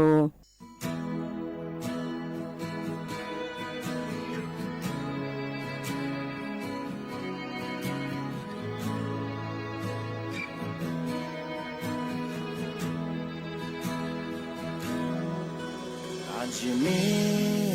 เพียยาวในอีบิวเทจีอาแต่จิชูนีจอรุมาน้องมากังวิโออุจิซังเลชมียหน่วยกา nya abu no ga ma thom pu no be nga ma ga ma mo jinu no be ma ne mai ya mo ya zhong zhi mi ma e ji chi kai ga ji ba da wo yo ya sha ta người mò cho lửa ma điều nước cao mà nghe nhớ cả vua yêu cho nào cơ ga yêu cho họ chê sao cho họ người cả nhà nó bé nhà gầy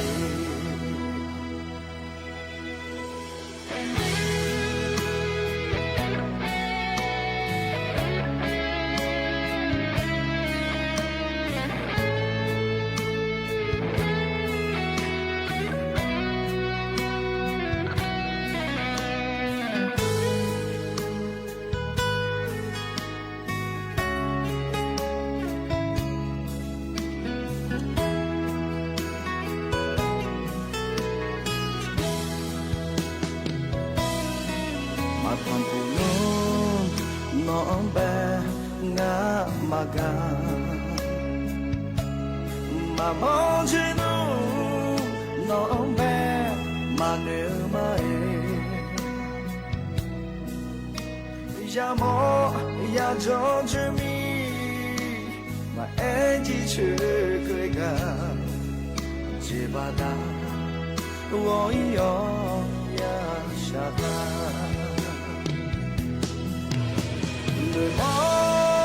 nơi mò cho lửa ma điều nước cao mà nghe nhớ cả vua yêu cho nào cơ ga yêu cho họ chế sao cho họ nơi cả nhà nó bé nhà gầy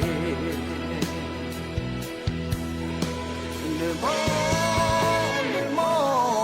cho le ma điều người nào mà nghe nhớ cả bùa yêu cho nào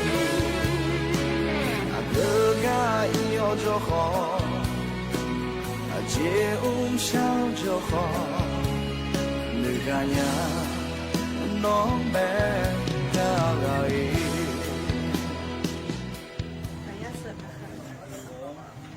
มารู้ไหมว่าคิดถึง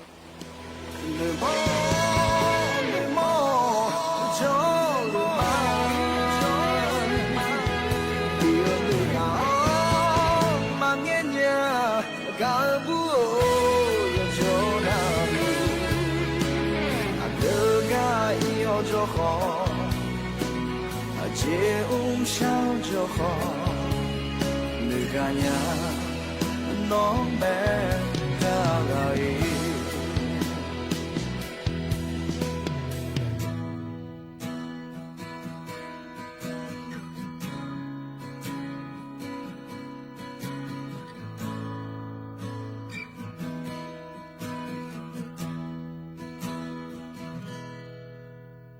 后来也有的吃个白菜，鸡红鸡，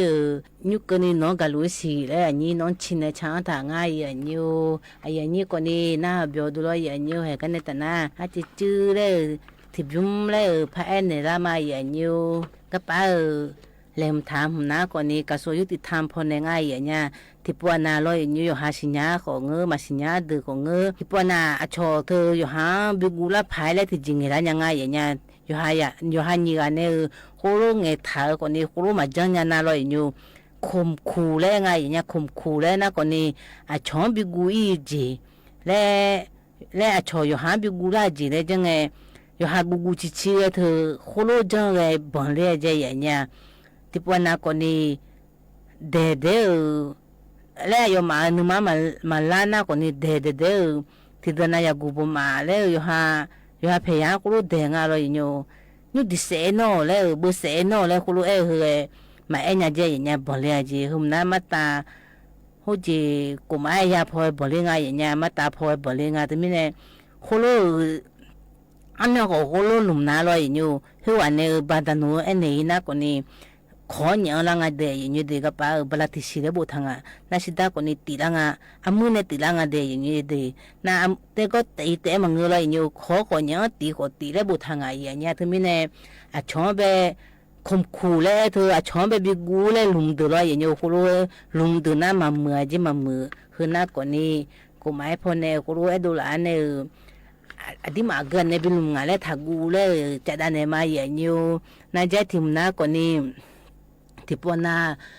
กาจีดียามอมง่ายอย่างเงี้ยไทยอดีมาคือไทยโชไทยเลยชนในเขาลูไทยยามอเลยแม่ดันตาลูมาดูแล้วลุงทาตัวเราอย่างนี้ลุงทาตัวอจีแต่ละผู้หลายเลยผู้หลายเธอลูแล้วที่แผลยูโอเห็นกูรู้นัดชูทาริน่าอีสันนิบังง่ายอย่างเงี้ยที่แผลยามดูเนี่ยนี่กูรู้นัดชูงั้นนัดชูตัวจีเราอย่างนี้กระตุ้มก็นี่ยูขยามอน่ะก็เล่นน่ะเล่นท่านเนี่ยเช่ที่ปวนาดาโจคนนี้เล่เพสูเนี่ยเล่ที่ปวนาคนนี้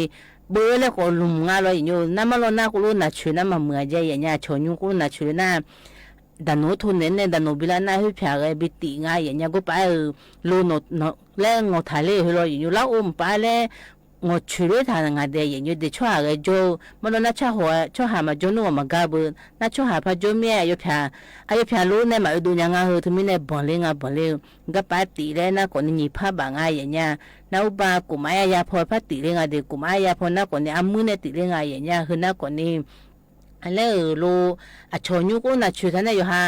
มีนี่บิวท่านเลยอยู่มีนี่บิวท่านเนี่ยถึงมีเนี่ยคือน้าคนนี้มายาจังอย่างเงี้ยคือน้าคนนี้ลู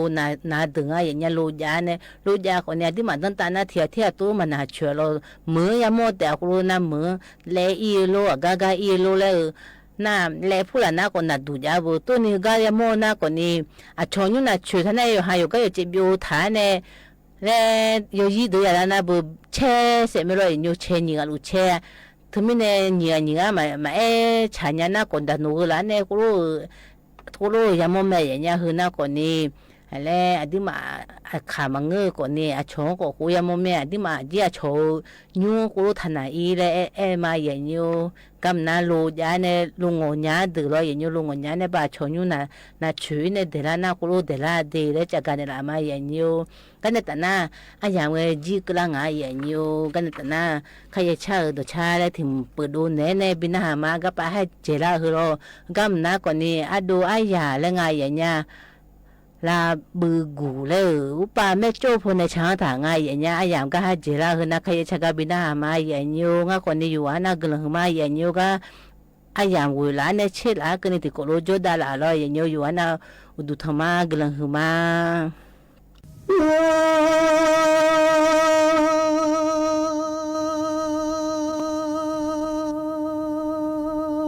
จ้าชลามียังกันดูจะไปเชื่อสมุนามี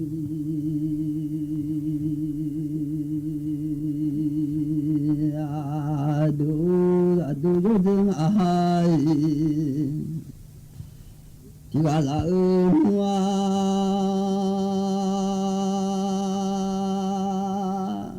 ข้าจีสมามาบัวมอข้าจีโลชูมันบัว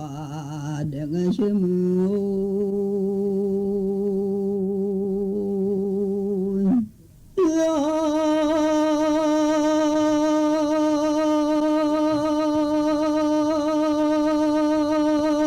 ดูยูจึงเอา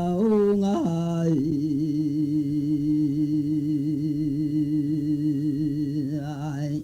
ที่ว่าละงามาบัวมอและนุ่มทีดีงาสมามาบัวมอและนุ่มมา se nu sa ma lo chu ma nu a bo a za nu ma se lo ji ya ma chu wa da du a ma yo a sha za ji ni kha ji za lo nya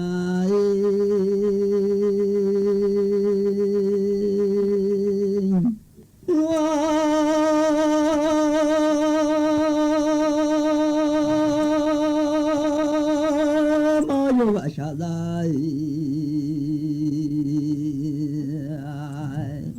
阿蒙拉米吉佩内多达扎鲁胡罗佩通达玛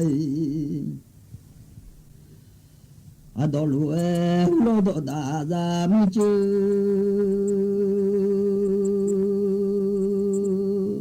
马西鲁亚托鲁达扎木朱马来阿鲁亚胡罗多达扎罗努开吉昂格雷亚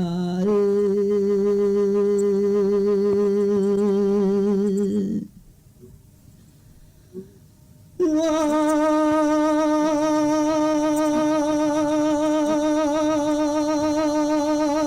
鲁达扎木朱马来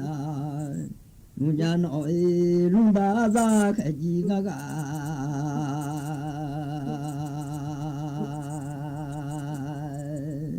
西瓦林哎，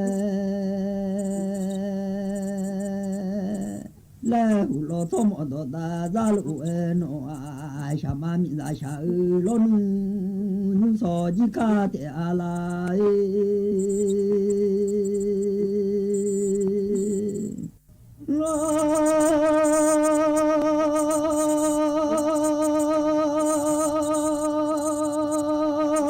吉沙雄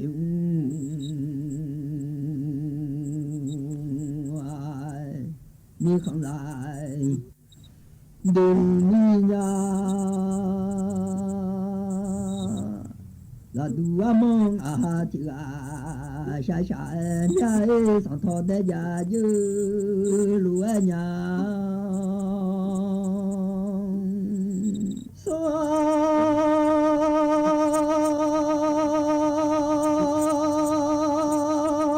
多让你的家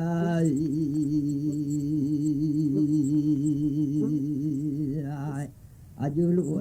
上头啊车体里车体阿妈提莫路面头啦都有人啊阿提啊沙沙面不都上家女农可能阿里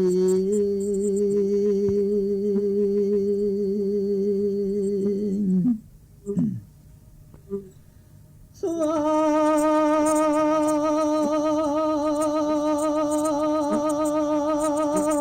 托米查莫杜拉呀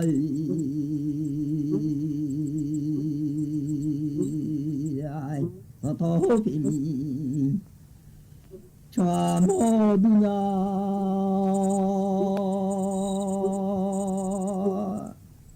不如少家女那老吉呀莫米查提啊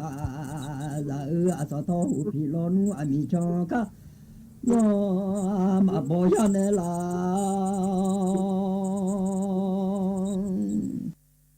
我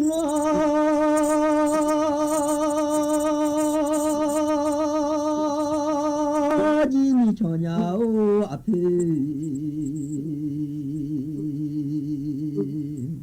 我老买波上的呀老吉米查阿皮波罗啊马波上杜梅啊开吉米查呀来阿皮波罗啊马波开吉马马头啦杜有人啊提啊沙沙面啊吉沙达罗里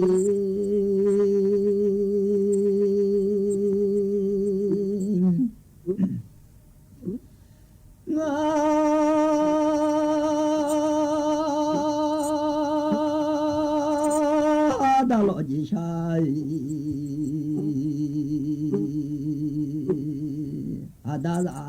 大老吉沙大老吉头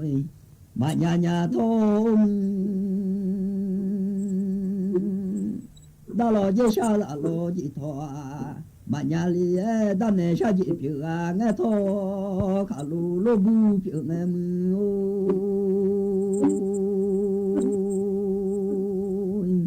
啊，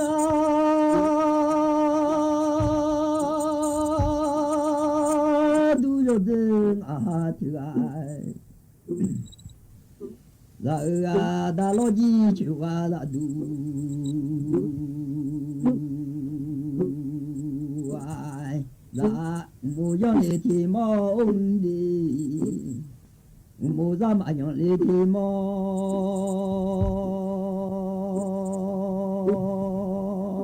da le la o ka ji jo ba lo noa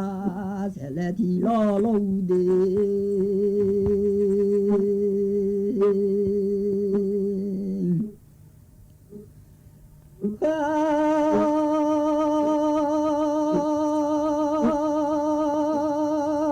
ji nga jo se le mi ta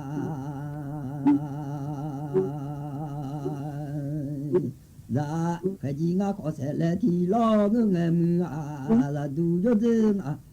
ti ga bu do sa ja nu no nge de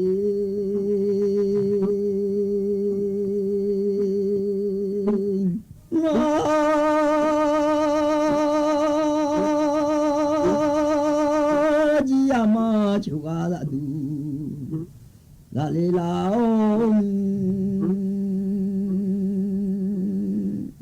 a da lo ji chu me chu ya un le lo ji sha xin mi khan a de sha me a dun du la o sha le nya to che ma khan to sha le nya mu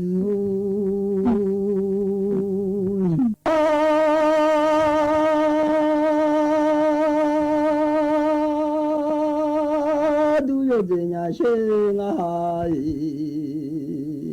ti ga za ga le ne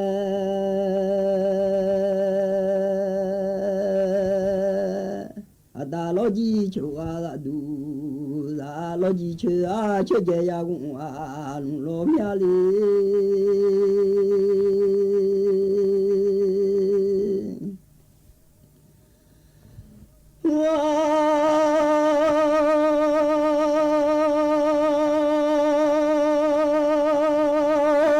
chữ a chữ dê mộng vừa là cả lo chỉ số này mà phu lên nhà đi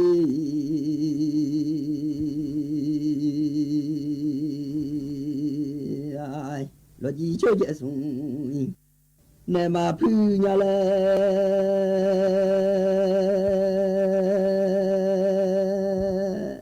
nhà em mua ra mà nhọn lệ thì mong mua cho người cho thô ra cả lụng nhà đi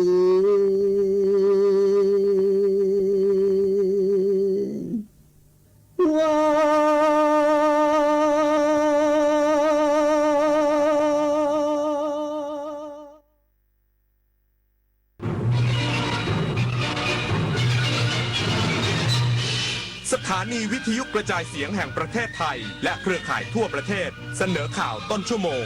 รู้เร็วรู้จริงเกาะติดทุกสถานการณ์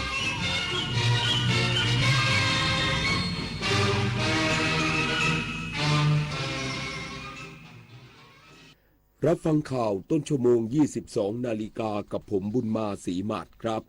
รัฐบาลยืนยันไม่มีการตัดงบแก้ปัญหาน้ำท่วมหาดใหญ่พร้อมเดินหน้าโครงการแก้ปัญหาระยะยาว128โครงการอีกสักครู่กลับมาติดตามรายละเอียดครับฟ้าสลัวมัวแสงระวีส่องนกหยุดร้องวังเวงให้เงียบเหงามองฟ้าวันนี้เป็นสีเทาอกประชาหมองเศร้าระทมสวงด้วยพระราชธิดาพระองค์ใหญ่เสด็จคันไลสู่แดนสวงเสียงร่ำไห้สะท้อนสถานสวงพระเป็นดั่งดวงใจไทยประชาบ้านที่แข็งแรงไม่ได้ขึ้นอยู่กับแค่ความสวยงามของหลังคาแต่ขึ้นอยู่กับรากฐานที่โอบอุ้มเราไว้ชาติศาสนาพระมหากษัตริย์คือ3สถาบันหลักที่เป็นเหมือนรากแก้วคอยยึดเหนี่ยวคุ้มครอง และให้เราได้มีแผ่นดินที่ร่มเย็นไว้สร้างอนาคตร่วมกันรักษาความสามัคคีและส่งต่อความเอื้อเฟื้อให้กันและกันเสริมสร้างความรักเพื่อให้บ้านหลังใหญ่หลังนี้แข็งแรงและอบอุ่นตลอดไป 29 กรกฎาคมวันภาษาไทยแห่งชาติภาษาไทยคือมรดกทางปัญญาและเอกลักษณ์อันล้ำค่าของชาติเป็นสื่อกลางเชื่อมความผูกพันและสะท้อนความภาคภูมิใจของคนในชาติร่วมกันรักษาความงดงามของภาษาด้วยการพูดอ่านและเขียนอย่างถูกต้องเพื่อส่งต่อคุณค่าแห่งเอกลักษณ์ไทยนี้ร่วมกัน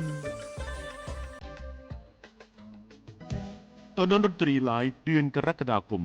หาหัวใจให้เจอก็เป็นสุขกับคาราบาวและอาจารย์ธนิตศรีกลิ่นดีจอมยุทธคุยในตำนานวันจันทร์ที่ 13 กรกฎาคม 2569 เวลา 17 นาฬิกาเป็นต้นไปณห้องออดิทอเรียมอาคารศูนย์ปฏิบัติการสื่อใหม่กรมประชาสัมพันธ์ถนนวิภาวดีรังสิตดินแดงกรุงเทพติดต่อเข้าชมโดยไม่เสียค่าใช้จ่ายได้ที่ Facebook ถนนดนตรี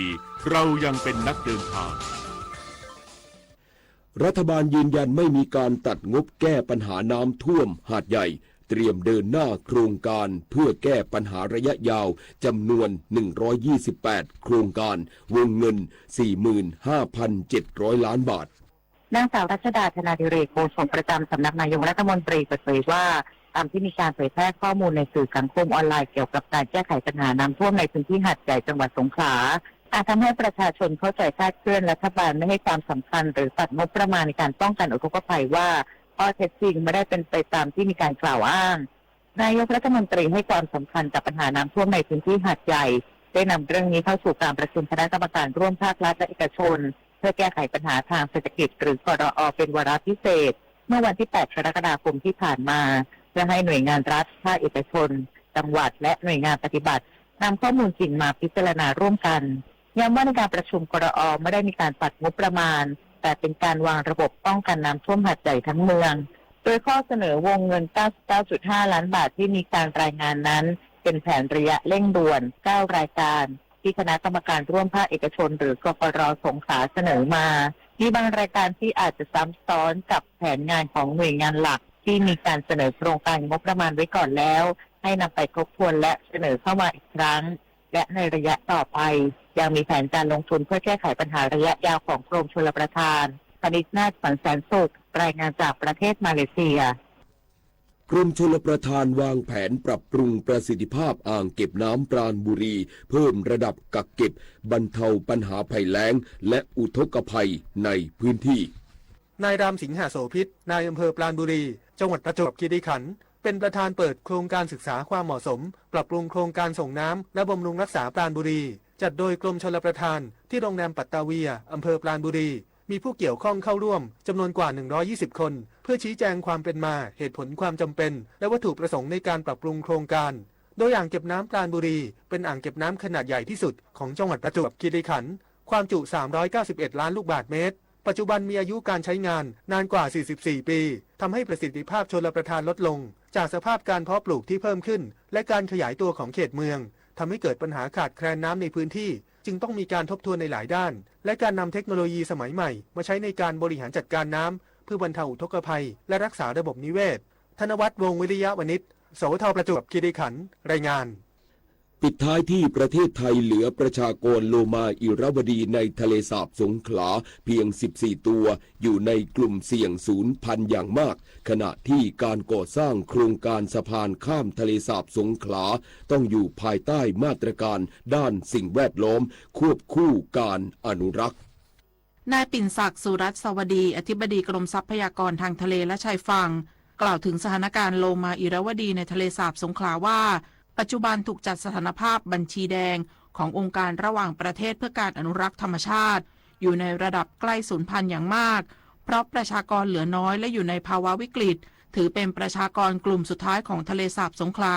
จำเป็นต้องได้รับการคุ้มครองและฟื้นฟูถิ่นอาศัยควบคู่กับการลดภัยคุกคามทุกมิติโดยการตายของโลมาอิรวดีสาเหตุมาจากการติดเครื่องมือประมงโดยเฉพาะอวน แต่หลังจากดำเนินมาตรการขอคืนอวนปลาบึกส่งผลให้อัตราการตายจากเครื่องมือประมงลดลงปัจจุบันได้ศึกษาสาเหตุเชิงลึกควบคู่กับการฟื้นฟูถิ่นอาศัยลดภัยคุกคามและติดตามประชากรต่อเนื่องเพื่อเพิ่มโอกาสการอยู่รอดและการฟื้นตัวของโลมาอิราวดีในระยะยาวส่วนโครงการสะพานข้ามทะเลสาบสงขลาที่ได้รับการอนุมัติจากคณะรัฐมนตรีอยู่ในพื้นที่ที่ต้องดูแลสิ่งแวดล้อมเป็นพิเศษจึงต้องมีแผนทำโครงการอนุรักษ์พันธุ์โลมาอิราวดีควบคู่ไปด้วยเพราะปัจจุบันทั่วโลกเหลือเพียง5ประเทศที่มีโลมาสายพันธุ์นี้ส่วนไทยเหลืออยู่เพียง14ตัวดังนั้นการก่อสร้างโครงการต้องทำควบคู่กับมาตรการด้านสิ่งแวดล้อมปิยาพันธ์ยางเทียนรายงานรู้ปิดรู้ใช้ร่วมใจประหยัดพลังงานจบข่าวบุญมาศรีมาศอ่านรับฟังข่าวครั้งต่อไปวิทยุแห่งประเทศไทยให้ความรู้คู่ความสุข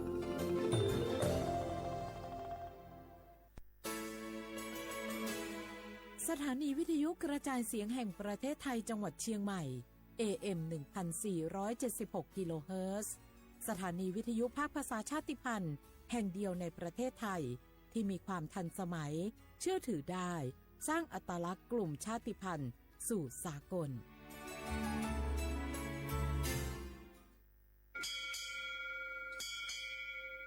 โอโบดะจ้าโอไม่ชอเปอร์เหมือนสุงคาบอกว่าย้อจง โอดูธรรมา สถานีวิทยุภาษาชาติพันธุ์แห่งเดียวในประเทศไทยทันสมัยเชื่อถือได้ แล้วพบกันที่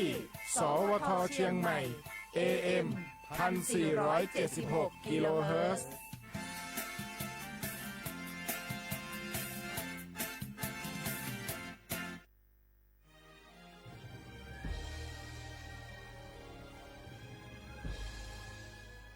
เกิดเป็นคนไทยเติบโตบนผืนแผ่นดินไทยจงภูมิใจในความเป็นไทยชาติไทยเรานั้นนับเป็นชาติที่มีความเป็นมาเก่าแก่ยาวนานเรามีภาษาวัฒนธรรมและมีสิ่งต่างๆที่เป็นเอกลักษณ์ให้เราได้ภาคภูมิใจในความเป็นคนไทยเราควรเห็นคุณค่าและมีความรักชาติหวงแหนแผ่นดินอันเป็นมรดกของบรรพชน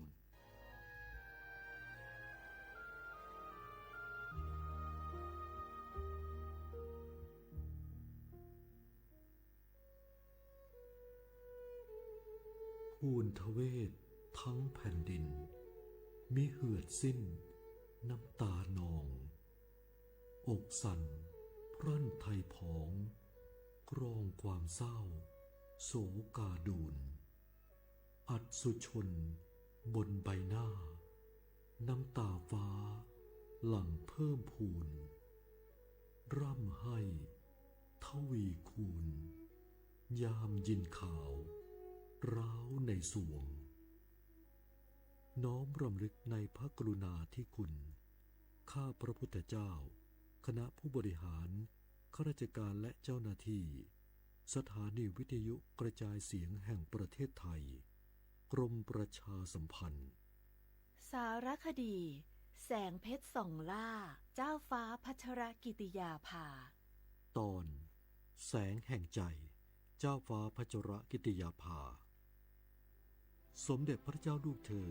เจ้าฟ้าพัชรกิติยาภานเรนทิลาเทพยวดีกรมหลวงราชสารินีสิริพัฒน์มหาวชิรราชธิดาพระราชธิดาในพระบาทสมเด็จพระเจ้าอยู่หัวพระองค์ทรงเป็นที่รักยิ่งของปวงประสบกนิกรด้วยพระเมตตาและพระปรีชาสามารถที่หลากหลายทางด้านกฎหมายการแพทย์สาธารณสุขและการกีฬา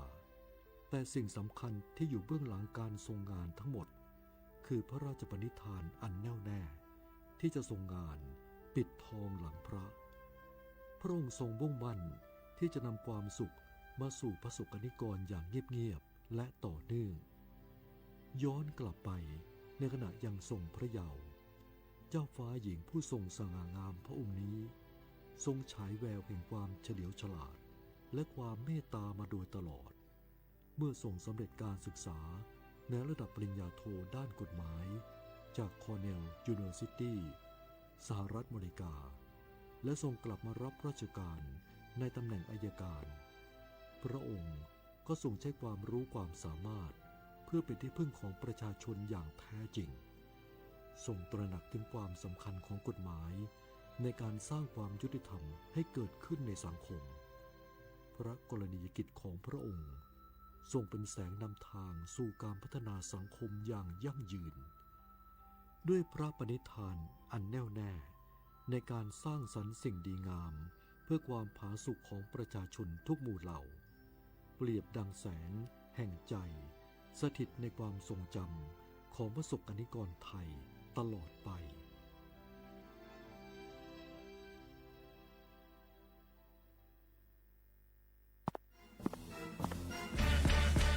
แกลองปะกลิ่นหอมเหมือนขนมหวานที่สำคัญไม่เหม็นเอาเปล่าหยุดเลยนะแกรู้ปะว่าในนั้นน่ะนิโคตินเพียบเลยนะนิโคตินในบุหรี่ไฟฟ้ามันทำลายสมองส่วนการเรียนรู้นะแกยิ่งสูบสมาธิยิ่งสั้นความจำก็แย่ลงแถมยังเสี่ยงเป็นโรคปอดอักเสบเฉียบพลันอีกจริงดิแต่ควันมันก็ไม่เหม็นแถมไม่มีกลิ่นติดตัวด้วยโอ๊ยถึงไม่มีกลิ่นติดตัวแต่สารเคมีโลหะหนักเพียบสูบแล้วเหนื่อยง่ายออกกำลังกายหรือซ้อมเต้นแป๊บเดียวก็หอบและเสียสุขภาพหมดอย่าให้บุหรี่ไฟฟ้ามาทำลายอนาคตและสุขภาพของคุณฉลาดเลือกฉลาดใช้ชีวิตไม่ตกเป็นเหยื่อบุหรี่ไฟฟ้าด้วยความปรารถนาดีจากสำนักงานประชาสัมพันธ์ที่ 3 กรมประชาสัมพันธ์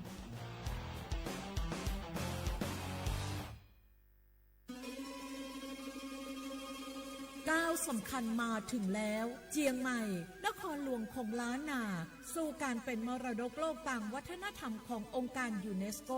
เมืองที่ยังมีชีวิตและมีประชาชนอาศัยอยู่ร่วมกันวันที่ 3-8 สิงหาคม 2569 นี้สภาการโบราณสถานระหว่างประเทศจะลงพื้นที่ตรวจความพร้อมจังหวัดเจียงใหม่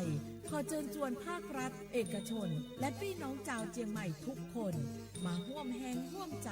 พัฒนาปรับปรุงพื้นที่ทั้ง5ประตู4แจ่งตามแนวคูเมืองและ7วัดสำคัญวัดเจียงมั่นวัดพระสิงห์วัดเจดีย์หลวงวัดพระธาตุดอยสุเทพวัดสวนดอกวัด7ยอดและวัดอุโมงค์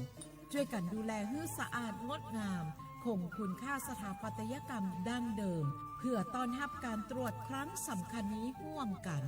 ร่วมสนับสนุนเจียงใหม่สู่เมืองมรดกโลกต่างวัฒนธรรมโดยสวท.เจียงใหม่สำนักงานประชาสัมพันธ์ที่ 3 กรมประชาสัมพันธ์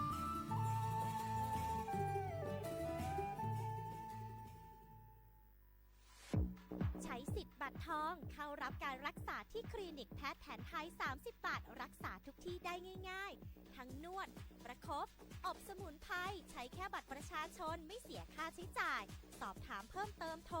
สายด่วนสปสช1330 30 บาทรักษาทุกที่สิทธิตามกฎหมายของคนไทยให้แพทย์แผนไทยดูแลสุขภาพคุณ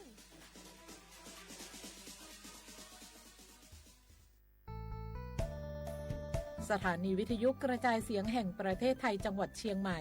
กรมประชาสัมพันธ์ประกาศรับสมัครบุคคลเป็นลูกจ้างเหมาบริการตำแหน่งพนักงานกระจายเสียงภาษาเมียนจำนวน1 อัตราเพื่อเป็นตัวแทนนำข่าวสารร่วมพัฒนาคุณภาพชีวิตชาวเมียนและเผยแพร่วัฒนธรรมท้องถิ่นให้เป็นที่รู้จักผู้สนใจยื่นใบสมัครด้วยตนเองได้ที่งานธุรการสถานีวิทยุกระจายเสียงแห่งประเทศไทยจังหวัดเชียงใหม่ตำบลช้างคลานอำเภอเมืองจังหวัดเชียงใหม่ตั้งแต่บัดนี้เป็นต้นไปสอบถามข้อมูลเพิ่มเติมได้ที่ 053-276-068 ในวันและเวลาราชการมังลิวเอาเก่งเศร้าก็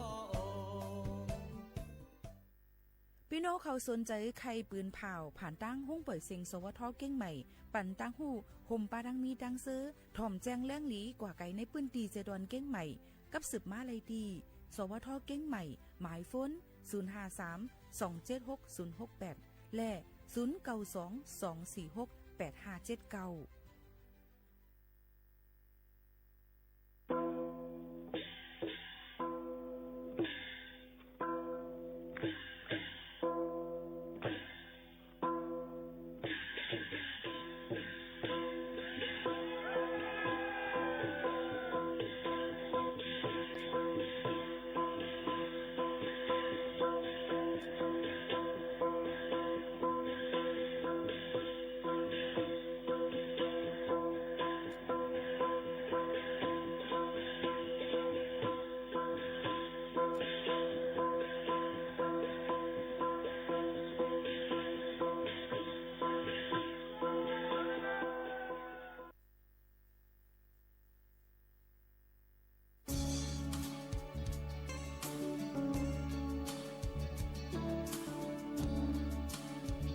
ลืมลูกใจย้อนสู่ปันไว้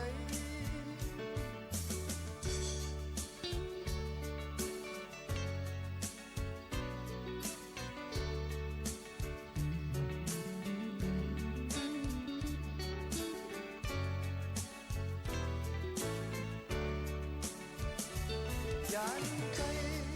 ลูกใจออกเมืองกรุงมือเศร้ามีอยู่ตามเดิมก็ยินเจอลืมลูกใจพร้อมมือคุบเขาไว้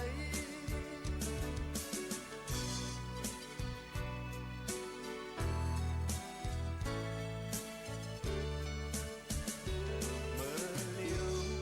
ลูกใจมีก็เลี้ยวอันเฮเจอเยาเท่าไหนกว่าเลยพอเลยหันแม่พายเปิ้นออกไปเลยตามอยากจอมคอยหันตาเธอบอกอย่ามาเลยมึงก้นแม่เกิดมาปันโอ้แม่ยันนั้นเรื่องลูกชายพร้อมมือคุกเขา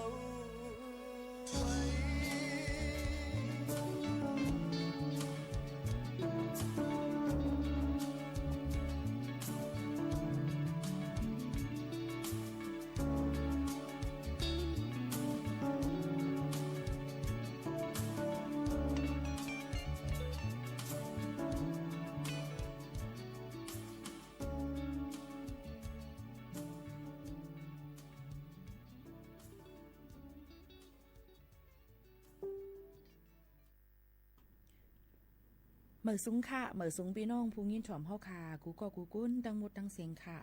ห่มจมฮับตอนพี่น้องเขามาเข้าสู่เนื้อตอนการภาษาความใต้ดีห้องปล่อยเสียงสวทเก่งใหม่ AM 1476กิโลเฮิรตซ์ปืนปล่อยเสียงกวนวันพอถึงมาข้าวยาม 10 โมงถึง 11 โมงกลางเนื้อกลางค่ำอยู่จอมกันดีห้องปล่อยเสียงตีดังจังการ AM 1476กิโลเฮิรตซ์ในค่ะฐานฐานาก่อกับสืบข่าวที่3สำนักประชาสัมพันธ์ที่3ในนั้นค่ะอยู่จอมกันดีในพี่น้องเขาชมอยู่ที่เลยตั้งเลยหามีดังซื้อเจอกันกูก็กูก้นอยู่ในค่ะออในวันเมื่อในก็เขาค่ะฮุบทุกจอมกันเสถึงมาเนอวันพัดเย้าในนั่นค่ะปอมในปีๆน้องๆเขาถึงมาเนอวันพัดที่เก่าค่ะออปอมในปีๆน้องๆเขาอยู่จอมกันที่ในเลินเจ็ดค่ะเนาะพี่น้องเขาค่ะเป็นเลินเจ็ดปีพุทธะ2/5ปากปลาย69ปีใต้2/1ปากปลาย20ปีก็จะ1/3ปากปลาย88คู่ถึงมาเหลิน8ลอง10คำอยู่เป็นอ้ยก็เซจอมกันในวันเมื่อในดีดังฮงปล่อยเสียงเก้งใหม่ที่ในอำเภออำนาจด้วยก็เดเข้าว่าสายอย่าบ่จะมาปลายเหลินในค่ะเนาะพอไม่ปีๆน้องๆเขาค่ะมันก็เดถามว่าเปิ้นเข้าว่าเมื่อไรค่ะล่ะปีโมเนี่ยเนาะค่าเกิดวันไรค่ะล่ะปีโมเนี่ยได้อยู่แค่เดี๋ยวมีคนถามกับเมียมันก็ถามอยู่ค่ะมันก็ว่าอันค่าเกิดในตกพักในมันเป็นวันหังคาปีข้าก็สำเจอเมเก็บเนาะมันปอกมาเนี่ยข้าเกิดเมื่อวันอันเปิ้นปัดเข้าค่ะเปิ้นผูกซ้อมนางค่ะว่าเนี่ยข้าก็เคยคันเจอไว้ตอนดาได้ตอบปันในนี่ค่ะนะกุ้ยกาจึงหือเกาหลีค่ะพี่น้องเขาอันลำลวงก็เป็นแม่ก็เป็นปอเนี่ยที่ก็ที่เลยฮู้ไว้ว่าลูกเขาเกิดมาข้าวย่ำแล้วเกิดตีแล้วจึงได้พอเกิดตั้งเมืองจึงไทยเลยต่างเมืองอันที่เมืองอันขึ้นกลับขึ้นปานเปิ้นก็ได้ก็เกิดที่ห้องยาหมอยาเป็นเผาเปิ้นก็ได้ออกไปเกิดที่ห้องยาปันแล้วก็เกิดในข้าวย่ำเลยน้ำหนักตัวลูกอันเกิดมานั้นมีหลายป่องจึงในขณะมันก็ติมีมาจึงนั้นใครเอาว่ากุ้ยกะเมื่อปานกูปอกนั่นเขาก็ได้ต้วงเอาว่าเขาเกิดมือเลือนหมัดนั่นนาเนี่ยขยับไว้เก่าเขาเนาะหายาไว้ในค่ะนะก็นั้นเลยลองตั้งเจ้าในก็เขาขาดเลยมัดหมายไว้มักหมายไว้มัดหมายไว้ว่าเตรียมต้องหมายไว้ว่าเขาค่ะรู้เขาหลานเขาเกิดวันไหนที่ไหนคะเกิดวันไหนข้าย่ำเลยในค่ะเนาะปีเลยจำเจ้าในค่ะเนาะมันก็ถามมาค่ะเกิดเมื่อปีมือปานซึกกำหาปอกกำสวงค่ะค่ะก็ไปฮู้อันนี้มันก็จะเป็นข้อตอบที่หยาบเหมือนกันนะคะเมื่อในก็ทำที่เป็นวันเหลือน8ลอง10คำในนั้นค่ะเพราะว่าเขาว่าซ้ำที่เป็นวันเลยล่ะเพราะเป็นตั้งปีในในค่ะเนาะก็จะเป็นแม่นยาวันที่29ค่ะที่เป็นยาวันพุธที่29เหลือนทน72เหงปลาย26ในค่ะเป็นวันอาสาฬหบูชาและเป็นวันเขาว่าในค่ะแล้วก็บ่เป็นตั้งเมืองจึงไทยเพิ่นก็ได้เตรียมว่าเป็นวันเหลือน8มุ่นเปิ้นก็ได้เป็นว่าวันอาสาฬหบูชาเดี๋ยวก็แทงวันนึงมาเปิ้นก็ได้เป็นวันขวาสาตนดัดสังขาเจ้าจึงหนังไหนค่ะก้อยกาวันดือก็อยู่ยามว่าได้เป็นวัน ตั้งพุทธานั่นขนาดแต่เขาก็ได้ลือกันในวันเหลือนม้วนนั่นใครเอาพี่น้องเขาในวันพุธที่29เหลือนทน72แห่งปลาย26ในจังไหนค่ะเอาพี่น้องเขาค่ะยกกับวันที่28วันอังคารนั่นเป็นวันเกิดจมูกใหญ่คุณค่ำในดุลที่10ก็จะเป็นวันลือการตอนตะก้นอันเหตุการณ์ขาหับการขุนเขาจังหนังไหนค่ะอันนี้ก็เอามาฝากไว้ปันปอไม่ปีน้องๆเขาแล้วก็วันที่29ก็จะเป็นวันลือจะเป็น28 29จะเป็นวันลือค่ะเอาพี่น้องเขาเนาะตอนตะก้นอันเหตุการณ์หับการขุนอเมริกากับสืบติดต่อรองลุ่มปลิกดจัดก้นเขาเมื่อมากับสืบกว่าดีลุ่มไผ่ใจเว้ง5ห้องเฮน5บนก็จะอึดค่ะก็นั้นอันนี้ก็มาฝากให้ปันพี่น้องเขาให้เลยครับผู้ไว้จำกันจังหนังไหนค่ะพี่น้องเขาเยอะก็อ่อนเอาบอมเมพี่น้องเขาได้มาถ่อมด้วยข่าวเงาฝนล่มกันพองฟิงฟ้าระสีย่ำพองตะเหลียวเป็นไว้จึงหือพองทอมอยู่ที่ไรตั้งไหนต้องตั้งมาถึงกันค่ะมันก็ว่าตีเฮาเลยรู้จ่องตกตีปีเขาอยู่นั่นรู้จ่องตกในนั่นค่ะกอบนั่นแลค่ะพี่น้องเขานั่นเนี่ยค่ะเนาะมีฟงเนี่ยก็หรือเลยตัวไว้ว่ามันจะมีลองฝนฟ้าฟิงฟ้าระสีมันจะมีไว้ลองการล่ำขาดก็จะมีไว้ว่านั่นน่ะเนาะสภาพอากาศเนี่ยมันจะมีไว้เขาก็เข้ากับตัวเลยว่าฝนเตียนตีตกน้ำหมอกหลาย%5จึงจังหนังนะคะพอติมาด้วยดังเจดอนเก้งใหม่และปอดห่องจึงไทยนั่นในซึ่งพี่น้องเขาค่ะก็ติมีฝนตกลงมาค่ะโหปากมัน60ในปืนตีเนี่ยค่ะเอาพี่น้องเขาตกนำหลายๆตีจอมกันกำเหลวในนั่นค่ะตอนด่าตาเจออันอยู่ดังน้ำปังลายจำเจ้าในก็หลูเลยฟังกันไว้เหมือนหนังจันทบุรีเจตอนเมืองตราดจำเจ้าในหลูเลยฟังกันไว้เหมือนกันค่ะหนังคือปอติลอดเพฝนลมนั่นลมกัดลมเย็นเตอยู่ที่24นะคะองศาเซลเซียสค่ะไว้วันเตอยู่ที่31เลยว่าไม่กัดเยาในนั่นค่ะเนาะปีน้องเขาค่ะนี่ก็มันเป็นข้าวฝนค่ะพี่น้องเขากอบนั่นเลยลองตั้งเจอในนั่นในใครย้อนฝากไว้ปันปอไม่ปีน้องเขาค่ะว่ามันก็ได้ทำกับกาป่องกาเป็นค่ะเนาะพี่น้องเขาว่าผลมันได้ตกถึงวันไรล่ะผลมันได้ตกข้าวย่ำไรล่ะผลมันได้ตกน้ำมอกกาหือหลันจังนับสอนเม็ดมันไรวะมันได้ตกน้ำมอกกาหือก้วยกาเปิ้นก็ล่ำขาดด้วยว่าหลายปืนตีเหมือนหนังตั้งเจตอนเมฮองสอนเก้งใหม่เก้งไฮพะเยาเมืองน่านในติดตัวโขปากมัน60%ในปืนตีก็ได้เลยว่านำอยู่ค่ะนะพี่น้องเขาค่ะในข่าวดัง7วันตั้งนานนั่นซ้ำจึงฮือลาในนั่นเนาะพี่น้องเขาค่ะต่อพอถึงวันที่14นั่นซ้ำฝนเตียนนำขึ้นมาหรือเสเก่าแทงเตตกนำหมางปืนตีค่ะพี่น้องเขาต้องตั้งจะไหนพอเดี๋ยวมาโดยดังเมืองจึงไทยปัดปืนนั่นในจึงก็ยังเตตกนำอยู่ในค่ะเนาะหลายๆตีอันอยู่จ้อมน้ำปังหลายก็เตจ้างขึ้นสูงหมอก 2-3 เมตรในนั่นค่ะพี่น้องเขากอบนั้นลองตั้งเจ้าหน้าฝนเด็ดตกหลายตีหลายตั้งกำเหลวเนี่ยค่ะอันนี้เป็นการล่ามขาดไว้7วันตั้งนาในนั่นค่ะเนาะพี่น้องเขาค่ะต่อพอถึงอันนี้วัน7วันตั้งนาในค่ะเนาะก็ฝากถึงพ่อแม่ปีน้องเขาพอเดี๋ยววันที่6ต่อถึงวันที่12นั่นฝนก็เด็ดตกนำในค่ะ60-80ในปืนตีอันนี้เป็นการล่ามขาดหลายปืนตีกำเหลวในนั่นค่ะพอถึงวันที่13เดือน7กว่าต่อพอถึงวันที่19ซ้ำฝนเดี๋ยวลดย้อมลงมาอีกอ่อนนึงค่ะวันที่20เดือน7ถึงวันที่26ฝนก็ลดยอมลงมาโหปักมัน20ในถึง 40% ในปืนตีหลายๆปืนตีค่ะก็ปานนั้นเลยลองตั้งเสื้อในก็ตีตัวไข่ใหญ่หาลงต่อว่าถึงวันที่12เนาะเดี๋ยวก็วันที่13ตีกว่าก็ลดยอมมาอีกอ่อนนึงกุ้ยกาวาหมังปืนตีก็ตีตกนำอยู่ค่ะนะอันในพี่น้องเขาก็สั่งเป็นไรก็ต้วยว่าเฮาขายอยู่ตีแล้ว7วันนั้นเบิ่นก็ได้มีลองข่าวเงาลองพยากรณ์อากาศฝนฟ้าราศีเปิ้นฟิงฟ้าราศีเปิ้นอันล่ามคาดไว้นั่นเอามาฝากตวนถึงพี่น้องเขาอยู่อำนั้นตัวในฟงมือถือพี่น้องเขานั่นก็ไหลค่ะมันได้มีไว้ว่า6มองแต่วันเด็กขึ้นหลายมองแต่วันเด็กตกหลายมองฝนเด็กตกมอง6%มันเต็มมีไว้ในฟงค่ะอย่าไปต้วยลองอันลีอันเปิ้นต่างแช่ว่าตีนวนสิขวางเมียวเหลียวกุ้ยเนี่ยค่ะเนาะพี่น้องเขาค่ะในฟงเขาค่ะนั่นดีเตมันนั้นมันต้วยเลยน้ำเนี่ยค่ะมันต้วยเลยหลายรองหลายอันกำเหลียวค่ะเนาะพี่น้องเขาอันนี้ก็ย้อนฝากไว้ปันพ่อแม่ปีน้องๆเขาเจ้าหนังนะคะเยอะก็ลองซิงฟ้าราศีเยอะก็ลองเพสภาวะอันแทงอันนึงก็แผ่นลิ้นไว้ที่ทั้ง7วันเก้งใหม่ตีแม่ปังเมืองเป่าในข้าวย้ำ11มองไป54มินิกลางขึ้นลึกลงเนี่ยค่ะพี่น้องเขาค่ะอันป่นมานั่นเนี่ยค่ะเนาะเยอะก็ฮับพูไลอิดออดเนี่ยค่ะนะก็กะอ่ำให้แห้งตั้งลึกมันก็จะมีอยู่1กิโลเมตรเนี่ยค่ะแห้งอยู่ที่ 2.8 แมกนิจูดในนั่นค่ะอันนี้ก็เป็นลองเพสภาวะเป็นแผ่นลิ้นไว้อำนั้นก็อิงสันอันเฮาค่ะฮู้จักกันนั่นค่ะกำเนิดเฮาค่ะมาต้วยค่ะลื่นหลังกันไว้ในตั้ง2วันมาในนี่ค่ะเนาะเปิ้นก็ติออนกันแชร์ส่งต่อกว่าเกี่ยวกับไปลองคลิปวิดีโออันเป็นลองโฮมฮ้อม2จำกันและเมลงต่างนั่นค่ะเมผ ซ้ำกับนอนจำเมทั้งก้อหนึ่งนะคะในจังไหนค่ะตีนอนสีของหรือหลังทนกว่าเยาวเนี่ยคือเป็นว่าตีกุ้งเทียบอำกาตีกุ้งเทียบแค่กะกูตีย้อนอะไรลองตั้งเจ้าไหนสั่งเจ้าว่าหันพี่น้องเขามังก็แค่ไรกดไล่หยดแช่แค่ไรเงินหรือกลางหาวลงก็เอามาต่างคลิปเจ้าไหนนะคะเนาะหันเดี๋ยวก็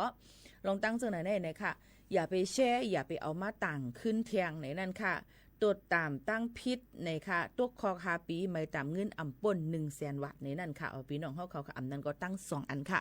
ลงตั้งเจ้าในติเลยว่าหรือเลยฟังกันไว้ในค่ะเนาะเยอะก็เผิกว่าตีนอนสีของในลื่นหลังหนาวในเปิ้นเฮ็ด AI อย่างใจเปิ้นก็เจนเป็น AI อันว่านั้นมันเป็นลองการใจลองออกไปวนอันที่เปิ้นเฮ็ดสร้างขึ้นมานะลองตั้งเจ้าในสิมันก็กันนอนในกระติกน้ำมันสีเขียวอันเฮโดเรมอนอันเฮดองใจตีนอนกือ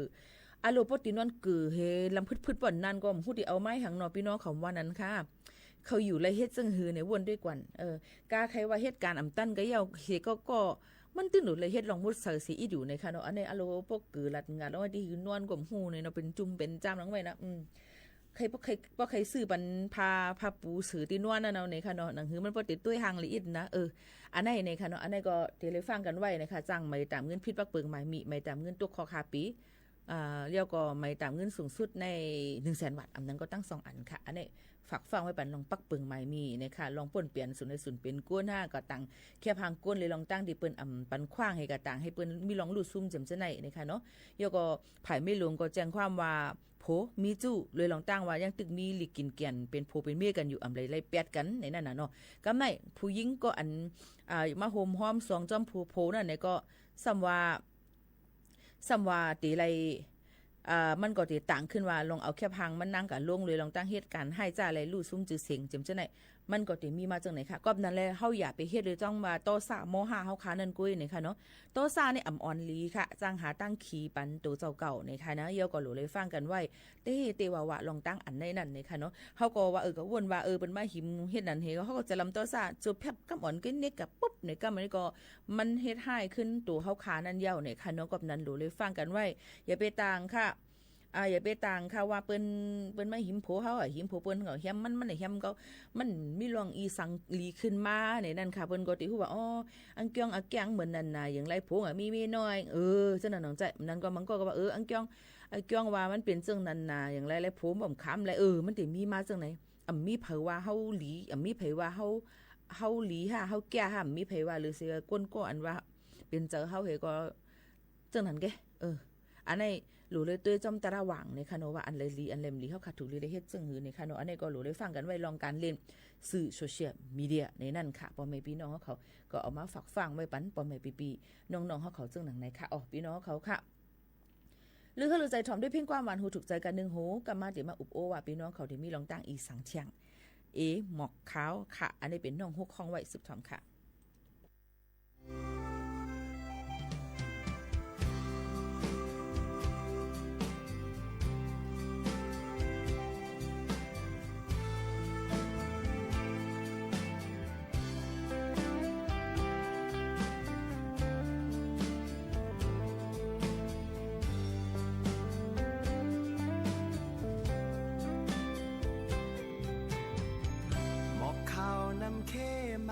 เพื่อกว่าหัน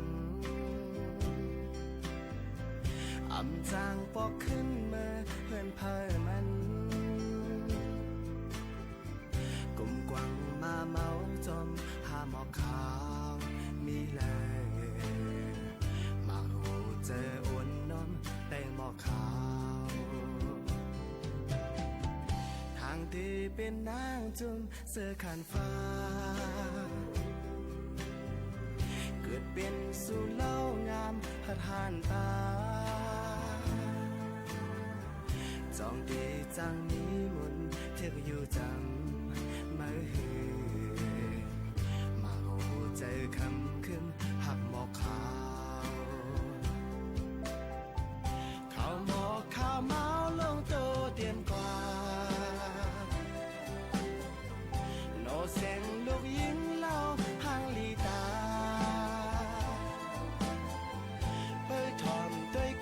เสียงความลานหมอกยังไหลแฟราเก่าหักเมื่อเตสาหมอกขาว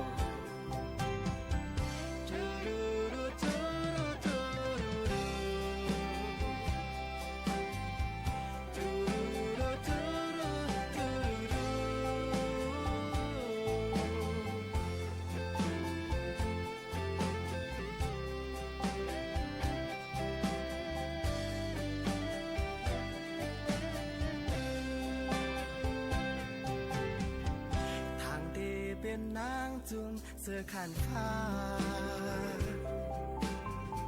เกิดเป็นสู่เล้างามหัดหานตาจองเดจังนี้มุนเธอก็อยู่จำมาหือมาหูใจคำขึ้นหักหมอกขาวข้าวหมอกข้าวเมาลงโตเตรียมกว่าโนแสงลูกยิงเล่าห่างลีกา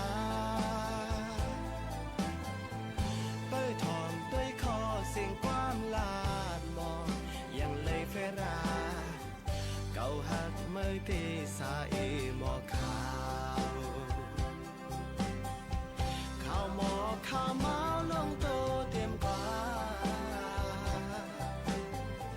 โนเสียงลูกยิงเล่าห่างลีตาเปิดทองด้วยคอเสียงความลาดมองยังเลยเฟราเก่าหักเมื่อตีสาเอหมอกขาวดูดูดูดูดูดูดู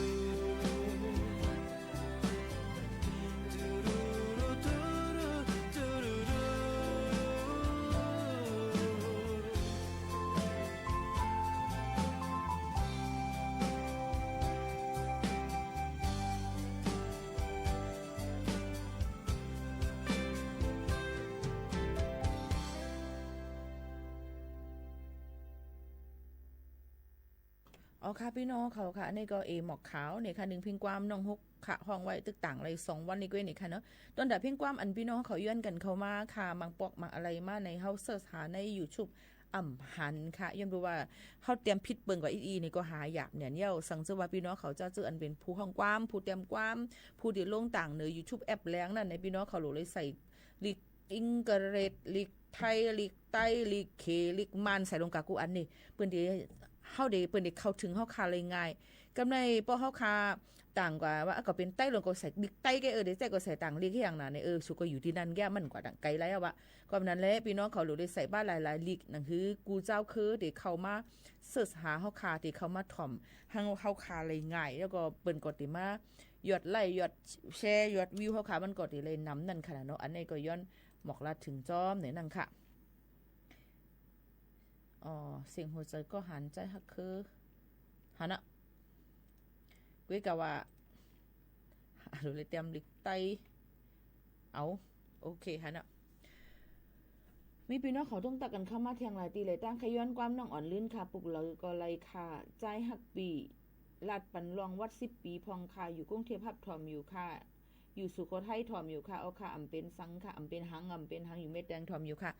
ไม่สูงค่ะปีโมขาวนู้นย้อนความใจหลอมวุ้นมาจากเก้งตุงค่ะไปใจเย็นๆก่อนค่ะนะย้อนบัวย้อนตอนการนะคะในมันทางนำเฮี้ยงเน่นเพียวพี่น้องเขาย้อนลาดว่าลาดในรองวัด10 ปีพองในเตะเอาทีไรใครหูลองหังเพราะว่าลาดเรื่องวัดเนี่ยมันน้ำเฮี้ยงเน่นค่ะพอเมปีน้องๆเขาเนาะกดหัวใจกดแชร์ข้อจอบันปีโมขาวนู้นค่ะเนาะพอคนตัวเองเนี่ยขันลาดก็มาถามว่าอันพี่รันเมื่อไกลว่าคือข้าก็ข้ามตั้นนี้เนี่ยทำแต่ว่าไหนเที่ยงพี่น้องเขาค่ะข้างเงาเจอมือวันฝนย้อนเพียงความปีหมูขาวนุ่นพองค่ะข้อจอบันอีกหนึ่งค่ะพี่น้องเขาค่ะกรรมะเดี๋ยวมาลาดในลองวัด10 ปีด้วยกาใครฮู้ว่าเด็กใครฮู้ลองวัด10 ปีในลองมิ้วหือหลาในค่ะก็ใครฮู้อยู่นั่นน่ะเนาะวัดใครฮู้ลองจึงหือในนั่นค่ะพ่อแม่ปีน้องๆค่ะปีโมว่าใครฮู้ก็ติคัดเจอลาดปันนั่นขนาดเนาะก้อยกาว่าติใครฮู้ลองจังหือในก้อยกาโจกาติกาฮู้ลองวัดไว้10 ปีนั่นในนั่นค่ะเนาะหมออันนำไปตันยาเขามาใจกะแทงอันยาวหมอเฮือเนียนเพียวของเก่าเนี่ยค่ะพี่น้องเขาใจเย็นๆค่ะถามว่าลาดในลองวัดเหมอพองค่ะรู้วัดเหมอในวัดอีหางเพราะเป็นวัดแห่งการยันเมืองน่านเนี่ยค่ะเนาะอำไปมีเนี่ยค่ะเนาะหางเฮียนเงินตวงไว้เนี่ยค่ะเพราะเปิ้นรู้มาเปิ้นว่ามาลงเซ็นสายไม้แล้วเนี่ยอย่าไปว่าเฮาอำมีเงินค่ะหำนั่นค่ะเก็บเงินไว้ที่สุดมัน 4-5,000 เนี่ยเก็บไว้ก่อนค่ะเพราะว่าเปิ้นลงเซ็นสายไม้เนี่ยเฮาก็ได้เลยกว่าเฮ็ดไว้กำเหลียวในนั้นค่ะเนาะอำพึงอำนานเปิ้นก็ติดครึ่งปองเฮ็ดปานนะคะพี่น้องเขาตาเหลียวในก็ตอนแต่วัดไว้แห่งการจะซื้ออันเป็นจุบเก่ายังไปเย้าโตเนาะเลยก็ถ่ายวัดไทยไว้ เลยก็ถ่ายวัดถ่ายไว้เอาในก่อนอยู่เลยทั้ง6เลินนะวัดไว้ในแห่งการยังเป็นเลยก็เฮ็ดไว้สีของเที่ยงจำจังได๋มียังเป็นเลยเฮ็ดไว้สีไอพาสปอร์ตแท่งจังได๋ก็ติมีมากอบนั้นอันนี้เจอเย็นๆกว่านี่ค่ะเนาะติค่ะเจอเพราะว่ามีเนี่ยตื่นติมาปืนเผาปันพี่น้องเขาอยู่อำห้างอำนั้นก็ใครฮู้เพิ่มเติมแทงกับสืบว่าดังข้อความส่วนตัวก็ไล่ค่ะเกิดกับว่าทำหมายโฟนในป้อขำฮู้จักไหนมันติดตัดแปดกำเหลียวขำลาดเป็นลาดมาดังสื่อออนไลน์เอามาได้เป็นเฮิรนสอมเฮิรนลำเฮิรนหังก็ตักมาค่ะเนาะค่ะก็ติค่ะจะเข้าก็อ่านปันพี่น้องเขาอยู่ในนั่นค่ะก็ตอบปันข้อความพี่น้องเขาอยู่ในนั่นค่ะอ๋อพี่น้องเขาค่ะโยกบ่ลาดเราลอง10ปีนั่นในเป็นซึ่งหือคาลาในอันนี้ขำหัวติลาดตีเอาตีแล้วยันเพราะว่าละวัด10ปีบัตรบุคคลไม่มีสถานะทางทะเบียนแต่เหลียวนั่นจ้าเจออันเป็นจุบอันที่เปิ้นซื้อขายกันนั่นน่ะอันที่เปิ้นมีลองสุ่มง่ำแลเฮ็ดเฮาเจ้าหน้าที่เปิ้นปิวก็เป็นก้อ4-5ก้อจำจังนั้นเปิ้นขึ้นเตกดทัดขึ้นด้วยว่ามีแล้วผู้เหลอเผอซื้อเอามาได้เป็นวัดเกิดวัดหนังสือฮับห้องการเกิดลูกอ่อนเอามาได้เป็นวัดไว้การสมวัดกันจำจังได๋เปิ้นขึ้นเตนับถอยหลังเสเนี่ยค่ะขึ้นโคนไข่ขึ้นเงาหักอย่างหักมันถอนหักถอนโคนมันนั่นค่ะเนาะเกี่ยวกับไปลองอันเจ้าหน้าที่เขาเฮ็ดกินเงินนั่นในนั่นค่ะความนั้นเลยลองตั้งเจ้าไหนพี่น้องเขาก็เพราะว่าเฮ็ดเมียนถูกเมียนเจ้าหนังปักเปิงหมายมีอ่ำตับโลโก้สังค่ะเพราะว่าเก่าก็ซื้อมาตีนั่นเก่าก็เฮ็ดตีนั่นเจมเจ้าไหนก็โหลเลยถ่อมด้วยข่าวเงาเปิ้นติเฮ็ดจังหือจ่องมันติซอยจื้อซอยสิงคนมาถึงจื้อเฮาหือเพราะว่ามีผึ่นลึกส่งเมื่อตีเฮือนเฮาส่งเมื่อตีเฮือนอันที่เฮาคาก็อยู่นั่นเนี่ยก็เฮาก็โหลเลยกว่ารายงานตัวค่ะว่าเฮาเฮ็ดอะไรมาวัดไว้จังหือเฮาคาโหลเลยยุ่มย้ำนั่นขนาดเนาะจังหนังไหนค่ะอ๋อพี่น้องเขาค่ะลองตั้งอันไหนค่ะเนาะเปิ้นก็ได้ขึ้นสืบเมลือถอนและคัดเจอกด7กดทัดด้วยหนังหือมันบ่ได้มีลองปลอมแปลงวัดไว้กันนั่นย้อนเปือว่าลองการสมวัดกันในมันนำเฮียงเนี่ยในขณะมังก็ใน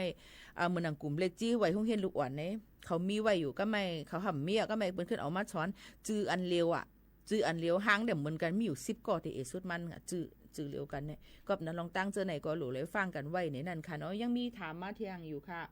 อยู่เก้งตุงเซทอมอยู่ค่ะปีโมงยินจมค่ะย้อนถามน้องว่าวัด10ปีห้องเฮียนเย้าย้อนถามน้องว่าวัด10ปีวัด10ปีโรงเรียนเย้าเตอ้นเขาในทะเวนวานทะเบียนบ้านวัดโหแปดว่าหือนั่นมาจุใจ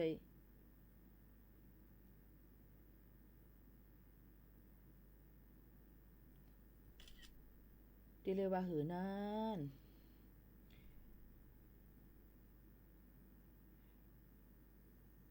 ชิวปิงย้อนถามน้องว่าวัด10ปีโรงเรียนเย้าเตอ้นเข้าในทะเบียนวันโหเปียดในจ่องเตไรคาในมันเป็นจังหือค่ะ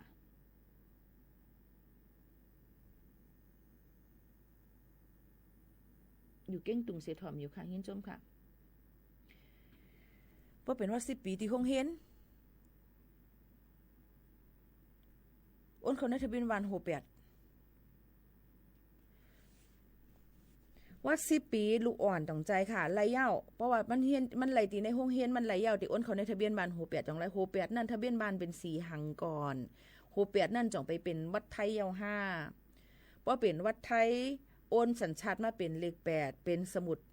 ทะเบียนบ้านเป็นสีน้ำเงินสีกรมนั่นไหนมันไหลเอาอยู่จ่องซ้ำมีลองเกี่ยวข้องอีหังกันจ่องมีลองเกี่ยวข้องอีสังกันวัด10ปีในค่ะมาว่าเตเข้าในเปิ้นติ่มเลยมีจื้อไว้นำเพิ่นได้ตอกจื้อมันไว้ในคอมพิวเตอร์ให้นั้นก้อยอันนี้ลองขอถามมันในมันอ่ำแจงเลยค่ะอ่ำจังซับเซตต่อปันให้มันง่ายค่ะเนาะปอมปีน้องๆเขาค่ะโยก็มีขอถามอย่างเที่ยงค่ะขอสอบถามหน่อยค่ะพี่ที่เขาถ่ายบัตรนักเรียนที่เป็นเลข G ตอนนี้เป็นบัตรอะไรคะพี่คนใต้เฮาจ่องเก็บของเก่าไรค่ะกำรู้ชูก็ถามกำอิดโหลตัวบ่อมตั้นขึ้นเนาะว่ามอนำบ่อมตั้นกินจ่องเก็บของเก่าไร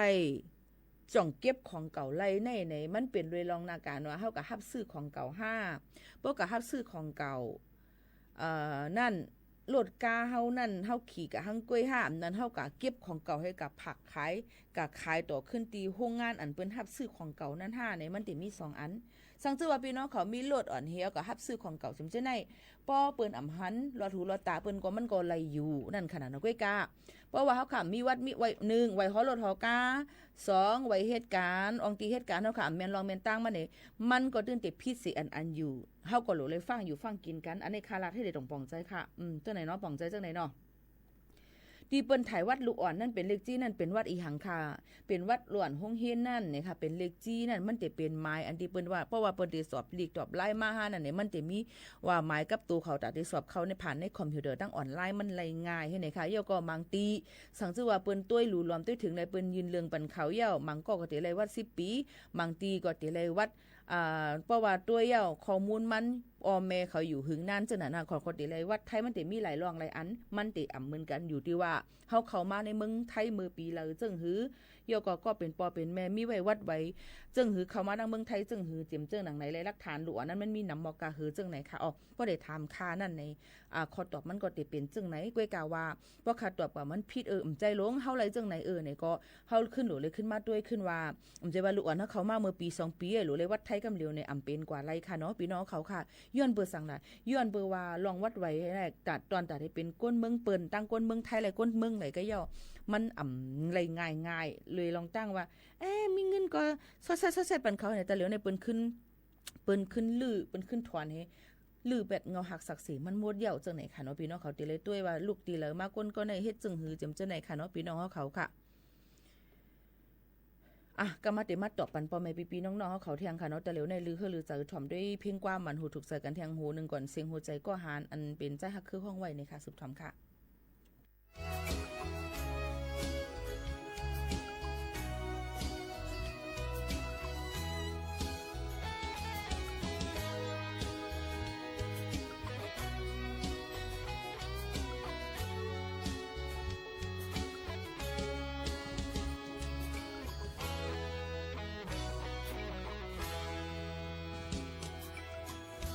เธออยู่เป็นกำก็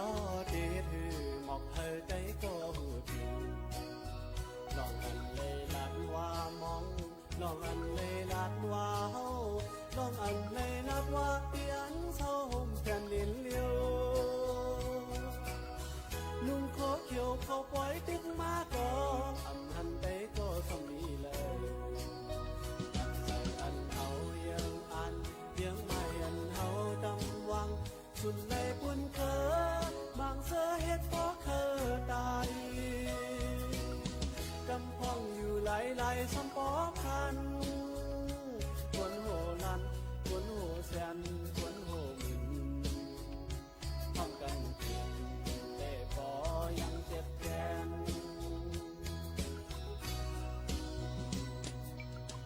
ทุกข้าหยาบเลือสุดก็ที่เฮ็ดหือปล่อยพาเคอเฮาแบบคุณสุดเลยเจอเฮาหาทัดเจอเสตุกย้อนมาไล่สุดไล่ปานเยาเฮายังตึกไปลืมไหล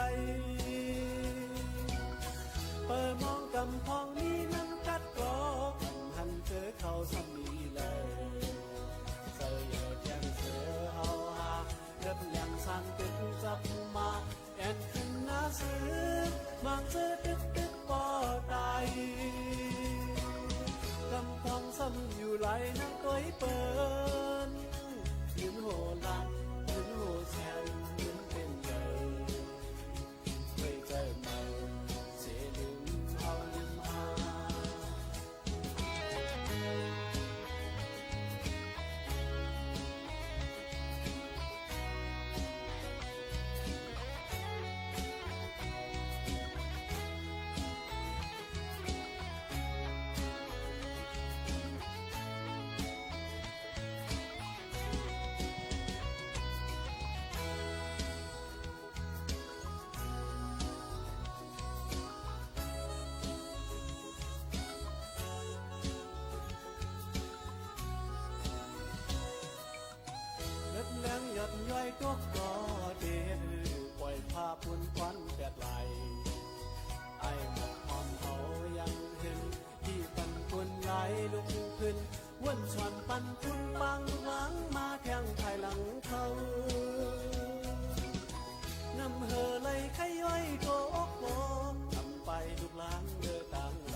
ตยเนนอดหันกวนงานจัดกวนงานลีกวนงานบางน้ำใส่บางเงินเดินหวนแรงมา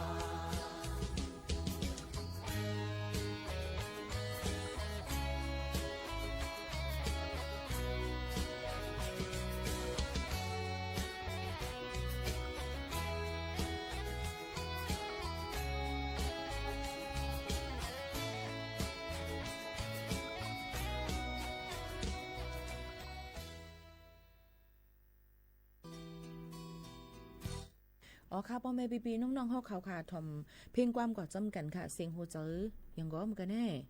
เสียงโฮเจอก็หันเนี่ยค่ะใจฮักคือห้องไว้ค่ะเนาะอันนี้ก็ฝากถึงพ่อแม่พี่น้องเขาเลยยินถ่อมกว่าแย้วอันย้อนกันเข้ามาค่ะขอถามพี่น้องเขานี่มีน้ำเนี่ยนะคะที่ข้าเจอตอบปันให้ง่ายในค่ะให้ไล่กูก็นั่นขนาดเนาะก็การประวัติถามมากกว้างๆในตอบปันก็เตรียมเลยขอแจ้งเรื่องหลีก็ย้อนขวางย้อนน้อมใหญ่น้ำในนั่นค่ะ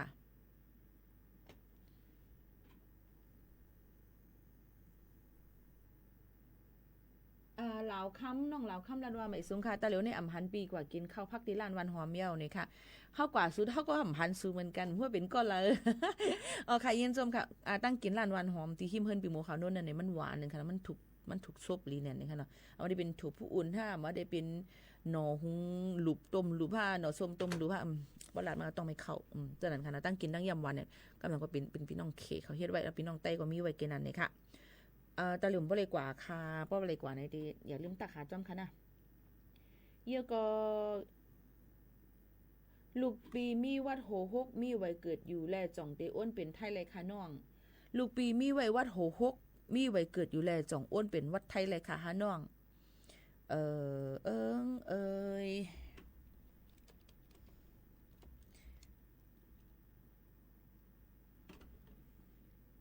ไปกำขนาดอันนี้ลาดกว่าเรื่องวัยศูนย์เลยวัยเจ็ดก่อนนะคะเมื่อไกพี่น้องเขาจะอันถามมาลองวัยศูนย์วัยเจ็ดนั่นจ่องตึกกึดไว้อยู่ค่ะจ่องตึกไปทอมอยู่ค่ะจ่องตึกหันค่ะน้องอยู่ในห้องครัวค่ะก็กำเลยมาตักอะไรค่ะค่ะหันไปอยู่ที่ร้านเก้งตุงค่ะเมื่อไรค่ะเน่วัยศูนย์ค่ะพี่โมอายุกะหือยาวค่ะเลยยินเสียงแต่มือก็เล็กแต่มืออยู่หัวเมืองยาวน้องยี่หวาอาศักนำเนี่ยนะคะปฏิรัติมากก็รวยในคือทางอีดเกี่ยวสุขให้หัวเปิ่นรีทำกันว่าอายุอาศักในน้องนะพอหลัดกันในกำเดียญาช่องในปิวน้องเปิ่นรัดและจังรัดปันกันค่ะต้องเลยเนาะก้อยกามังก็ก้นถามมานั่นอาศักค่ะในอับตินนำให้เมเขาก็จังเป็นไรยันว่ามันก็นำเฮียงติ่งเขานะก็ยินจมค่ะพอหังขยำรัดมาหลายปอกก็ค่ะเนาะค่ะเดี๋ยวรัดเที่ยงเอาเนี่ยค่ะเนาะพี่น้องเขาเนาะกำเลยมาตัวแทงเลยค่ะพี่น้องเขาว่าลูกอ่อนเฮาค่ะมีไว้วัดไว้โหศูนย์ไว้เจ็ดได้มันปึงกันจึงหือเนี่ยนั่นค่ะไว้โหศูนย์อันว่านั่นเนี่ยค่ะมันเป็นก้นอันตีมีสถานะทางทะเบียนเนี่ยนั่นค่ะเมื่อหนังวัดลูกอ่อนแห่งการต่างยานเมืองจำจึงไหนค่ะพี่น้องเขาค่ะวัดโหศูนย์เนี่ยนะมันได้เป็นจึงนั้นเนี่ยค่ะศูนย์ตีเตเลยฮับซ้ำอยู่ดังเมืองจึงไทยเลยโจข้าวค่ะพี่น้องเขาใกล้ๆยังอ่ำไปมีเจอคือสัญชาติไทยจำจึงหนังไหนค่ะนะก้นอันตีมีไว้เกิดเป็นโหเจ็ดนั่นซ้ำเนี่ยค่ะตีป่องมันว่าหือหลามันแปลกเบิ่งกันจึงหือหลาป่องว่าเนี่ยค่ะเป็นลูกหลานเป็นลูกล่างก็อันมีไว้วัดไหวกลุ่มที่ไม่มีสัญชาติไทยเหมือนหนังกลุ่มชาติพันธุ์ในนั่นค่ะอำนันก็ก้นชนกลุ่มน้อยจำเจืองหนังไหนค่ะปอแม่ในโคในเฮือนนั้นมีมีมาปืนมีลงทะเบียนเย่ามีประวัติการทำทะเบียนเย่าในนั่นค่ะเจืองหนังไหนค่ะเนาะพี่น้องเขาค่ะย่อก็เป็นปอเป็นแม่เขาเดี๋ยวมีไว้วัดโหหกว่าจำเจืองไหนส่วนเตลัยนั่นก็เตลัยมีสถานะตั้งทะเบียนนี่ค่ะตั้งข้อมูลนั่นเข้มแลบลีหรือสีก้นอันใดไว้ศูนย์นั่นในนั่นค่ะพี่น้องเขาค่ะเยอะก็เตจังยืนย้อนเป็นวัดย้อนแปลงสัญชาติย้อนยืนย้อนเป็นโอนสัญชาติก้นไทยไลจำหนังฟิงเปิงไลนำหรือสีก้นอันเป็นลูกอ่อนโหศูนย์ในนั่นค่ะพี่น้องเขาค่ะก็เพื่อนนั้นเลยลองตั้งเส้นไหนหรือเลยด้วยก่อนว่าโหเจ็ดนั่นก็เป็นปอเป็นแม่ห้ำอยู่เมืองไทยเลยถึงนั่นก็คือลูกอ่อนนั่นซ้ำเกิดตินแล้วมีไว้เกิดต่อมันไปเต็มทนจำหนังอันตีเจ้าหน้าที่เปิ้นผ่ายทะเบียนราดเขาผ่ายตั้งกระทรวงมหาดไทยเปิ้นนั่นใครไล่ฉุกจ้อมปึงมันหือเนี่ยเพราะมันไล่เอาเนี่ยค่ะพี่น้องเขาค่ะก็เขาก็ ถูกเมียนจ้อมหนังเปิงมาเดียวเนี่ยก็กว่ายืนจ้อมหนังตีวัดไว้อันเปิ้นออกปันวัดไว้ลูกเข้าล่างเฮาเลยเฮานั่นเนี่ยค่ะให้เฮาก็ย้อนยืนย้อนที่ทะเบียนไก่นั่นจังไหนนะคะสังเชื่อว่าเฮาเฮ็ดที่เวียงแหงก็กว่าทำที่เจ้าหน้าที่เวียงแหงเขาเฮ็ดที่เกียงไฮที่แม่จันก็กว่าทำที่ทะไผอำเภอแม่จันไผทะเบียนเลิงวัดเลิงไว้จังไหนไหนนั่นค่ะออกพี่น้องเฮาเขาค่ะลองตั้งเจ้าไหนก็เอามาฝากถึงป่อแม่ปีๆน้องๆเขาจังหนังไหนค่ะเพราะเดี๋ยวถามว่าวัดไว้อันที่เป็นวัดโหโคกนั่นเย้าเนี่ยค่ะจ่องเตกว่ายืนย้อนไรเนี่ยค่ะยืนย้อนไรค่ะก้อยกะก็เตเลยต้วยว่าข้อมูลปืนโตเจ้าเก่านั่นในทร38และทร8เก่าเฮาค่ะนั่นมันเข้ามาเมืองไทยมันเกิดเมืองไทยตีไรมันอยู่ตีไรถึงนั่นก็คือมันเตมีมาลองเปิงอันไหนเฮาอ่ำจังเรียนไรค่ะนะมันเตมีไว้ในข้อมูลของเปิ้นนั่นเย้าในนั่นค่ะอันนี้ก็พี่น้องเขาก็กว่าต้องถามตีลุมเจเวงตีอำเภออันเฮาเปิ้นเฮ็ดออกปันวัดไว้เฮาค่ะนั่นเตลีเลเซเปิดในนั่นค่ะก้อยกะย่ำพองตะเหลียวเปิ้นก็ได้มีคิวมันค่ะน้องเหมือนตั้งอำเภอเวียงแหงนี่ได้อะโลคิวมันยาวดอกถึงหลายปีปุ่นน่ะก็นั่นแหละย่ำพองตะเหลียวก็เปิ้นก็ควักปันตอนตะก้นจะเจออันเดย้อนสถานะต่างดาวถาวรเตยืนย้อนโอนสัญชาติจำจะได้เปิ้นต่อกว่าต่อบ่ถึงเหลือน6ปีเดมานั่นในค่ะน้องพี่น้องเขาค่ะก็ว่ามันยังตึกหรือเลยกดจัดกดทัดตั้งนำตั้งหลายแล้วก็บางทีก็ซ้ำเป็นอองตีดีเปิ้นเฮ็ดว่าเฮ็ดไว้อันปลอมได้สมซีดกันสมจือกันจำจะได้ให้เปิ้นก็ติดใจเข้าย่ำกว่าเปิ้นก็ควักมันเข้าย่ำให้กว่ายืนย้อนสถานะต่างดาวถาวรไล่ต่อบ่ถึงเลือน6ปีเดมา2หิง5ปากปลาย70แทงปี1จังไหนค่ะนี่ก็เป็นลองวัดไว้ลองวัดโห6โห0โห7นะคะล้วนได้ย้อนมาตราทวี7มาตราที่อ้นสัญชาติจำจะได้มันก็สิมีมาหลายๆคักตอนจังไหนตอนตาจะเจออันเฮ็ดวัดเฮ็ดไว้แห่งการหยันเมืองนั้นซ้ำมันก็สิมีเป็นจุ่มค่ะจุ่มเมืองหมดอายุกันในจุ่มเมืองหมดอายุกันในครม24กันในครม11กันในจุ่มวัดเถินมันได้มีมาจังไหนก็หลูเลยด้วยว่าเฮาอยู่ในจุ่มอีสังเฮาซ้ำถูกลีไรครึ่งปองเฮ็ดสร้างจังหือนี่ค่ะมันก็ว่าเฮ็ดวัดไว้ในก็หยาบเบี้ยวก็เยี่ยวตัวสิปอกค่ะเฮ็ดอันเยี่ยวก็อันมาอันจ่องหันไล่ทำบ่ติหมดอายุนั่นเนาะค่ะมันเป็นโดยลองตั้งว่ามันอ่ำใจที่ว่าตีเผามันก็เป็นตีภายเจ้าหน้าที่เปิ้นนั่นใครเอาเยี่ยวก็ยังพองแต่เหลียวมันก็อ่ำไปมีพาสปอร์ตอ่ำไปมีไว้วัดไว้ CI จำจะไหนก็ยังหลูเลยไปว่าภายทางการเมืองมานเมืองลาวเมืองก็ไม่ได้อันเปิ้นได้มานั่นเปิ้นที่เปิดห้องรับเฮ็ดปันเฮามอกกาหือเพราะว่าเปิ้นเปิดห้องรับเฮาก็รู้เลยกว่านายนาอำนั้นก็นายจ้างก็จะเลยกว่าจองคิวผ่านเคาน์เตอร์เซอร์วิสนะคะเนาะเป็นหลายพันนะคะเนาะตอนแต่เฮ็ดพาสปอร์ตเฮ็ดปรับคาเมืองนั่นเฮียก็ป้อนไหลเอาเนี่ยก็เปิ้นก็ต่อตีวีซ่าบ้านเฮาค่ะจะได้รายการฮือในเสียงแทง2ต่อจังไหนค่ะพี่น้องเขาอันนั้นก็เป็นเกี่ยวกับไปลองคักตอนลองเฮ็ดวัดเฮ็ดไว้เฮียก็วัดไว้ขว้างเหตุการณ์แต่เหลือมันก็กัดถ่ายแต่เหลือก็ดึกถ่ายค่ะมันก็ได้มีที่ตั้งลำปางศูนย์โมบายเนาะตั้งลำปางรถตัดติมลำปางเมืองงาวตีเมืองแพร่ตีอุตรดิตถ์ตีเมืองตาค่ะรถตัดตีตาค่ะเจมเสื้อหนังไหนค่ะเนาะมันเคยเตรียมสัตว์อึกนึกลีหนาวในค่ะเนาะพี่น้องเขาค่ะลองตั้งเสื้อในก็เปิ้นก็คัดใส่เครื่องปองให้สร้างให้เดี่ยวโตนั่นค่ะนะเนาะพี่น้องเขานั่นอันนี้ก็เป็นลองวัดลองไว้กันในนั่นค่ะถามมาอีสังแทงค่ะ ไม่ซุงค่ะพี่โมค่ะนู่นไม่ซุงเหมือนกันค่ะอ๋ออันค่ะตอบกว่าในสังเสว่ามันตุกหงตุกหายในก็ย้อนน้อมเหมียนำค่ะนะคะก็คัดเจอหาปันเย่าก็ใครฝากฟังไว้ปันว่าตาเร็วในเนี่ยค่ะแคบห่างบางอันมันเป็น AI ค่ะปอแม่พี่น้องเขาแคบห่างบางอันมันเป็น AI หรือเลยฟังกันไว้จอมไหนนั่นค่ะมันก็ในมันจะมีกลไกก่อนหนึ่งกลใจก่อนหนึ่งว่าติเฮ็ดออกมาเลยต้องถามก้นอันจือเสียงใหญ่หรือหลังต้องถามก้นอันที่มีกัดเขียนนะคะมันสำเตเฮ็ดเนาะเตเฮ็ดซ้ำกว่าต้องถามก้นใจก่อนหนึ่งกันก็อยู่ต่างนอกเมืองเห็นว่าเลยเหตุการณ์อันนั้นเฮ็ดจอมก้นจือเสียงหรือหลังว่า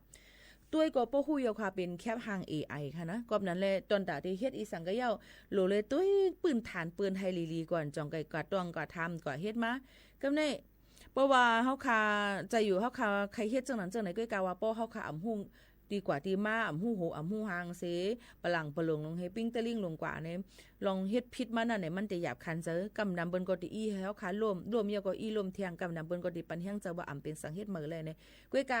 สังเจอว่าเฮาคาเตลีในจึงมันก็เตลีมาเตอันจังไหนมาทางอิดมาลองหยุ่มยำเปิ้นก็ติลดยอมลงมานี่นั่นค่ะก็นั้นแหละก้นจือเสียงใหญ่หรือหลังมักมีเงินค้ำเปิ้นอันเปิ้นมีเป็นเตอยู่นั่นมาก้นคือเลยก็ยาวเปิ้นป้อสกาเมียเปิ่นบ่ลัดนำค่ะเนาะพี่น้องเฮาอันนี้เพิ่นก็ถามตัวเองสิลัดนำไว้นี่ก็มันแปลกเปิงไว้นี่ค่ะเนาะ AI แต่แล้วเฮ็ดเลยง่ายนั่นค่ะให้ใครให้ค่ากันนอนกดไผใครให้ค่ากันนั่งจ้อมไผใครเลยจื้อเสียงใหญ่ลื่นหลังไผก็ยาวมันก็ ลัดกะค่ะให้ AI มันเฮ็ดปันเฮาได้อยู่ในพักกับสีของให้ในให้มีก็หาข้าวเฮมากอดกันไว้ให้ในใส่เสื้อโคนุ่งตั้งไว้ให้ในมันก็มีนำเนียนค่ะก็นั่นแหละหลูเลยฟังไว้เนี่ยค่ะตัวหลายๆก็ให้หลูเลยวนจ้อมจะว่าอันนี้มันปิ่งยาชีเนี่ยอ๋อมันอยู่นอกเมืองปิ่งยางชีเนี่ยมีเพยอยู่ที่ไรเฮาก็ปิ่งยาชีเฮก็ลักแลมกันกูก็มังก็1วันเปิ้นว่าควรเฮาใน1วันในงือ3ปอกค่ะว่าลองตั้งซะในก็หลูเลยฟังกันไว้จ้อมค่ะเนาะพี่น้องเขาค่ะอย่าเป็นละลิยุ่มใจพังง่ายๆตัวลิลีเนี่ยตาก็หลูตัวหูก็หลูทอมแท่งเนี่ยค่ะออกก็หลูวนแท่งวันเจ้าเต็มเจ้าตี5เนี่ยค่ะเนาะอันนี้ฝากฟังไว้ปั่นกูก็กูก้นค่ะมีแท่งนำเนียนค่ะตอนดาวันเหมือนในข้าวยาหมดเสียงผัดยันมือก่อนค่ะจังคือเหมือนสูงตั้งเสียงค่ะ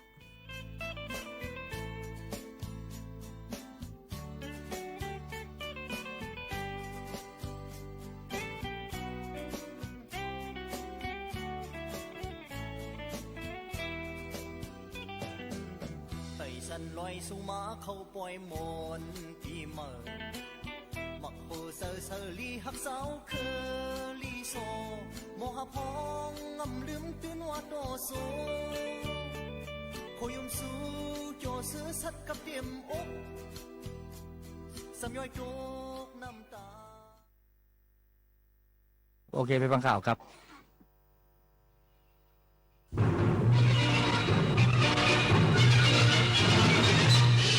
สถานีวิทยุกระจายเสียงแห่งประเทศไทยและเครือข่ายทั่วประเทศเสนอข่าวต้นชั่วโมงรู้เร็วรู้จริงเกาะติดทุกสถานการณ์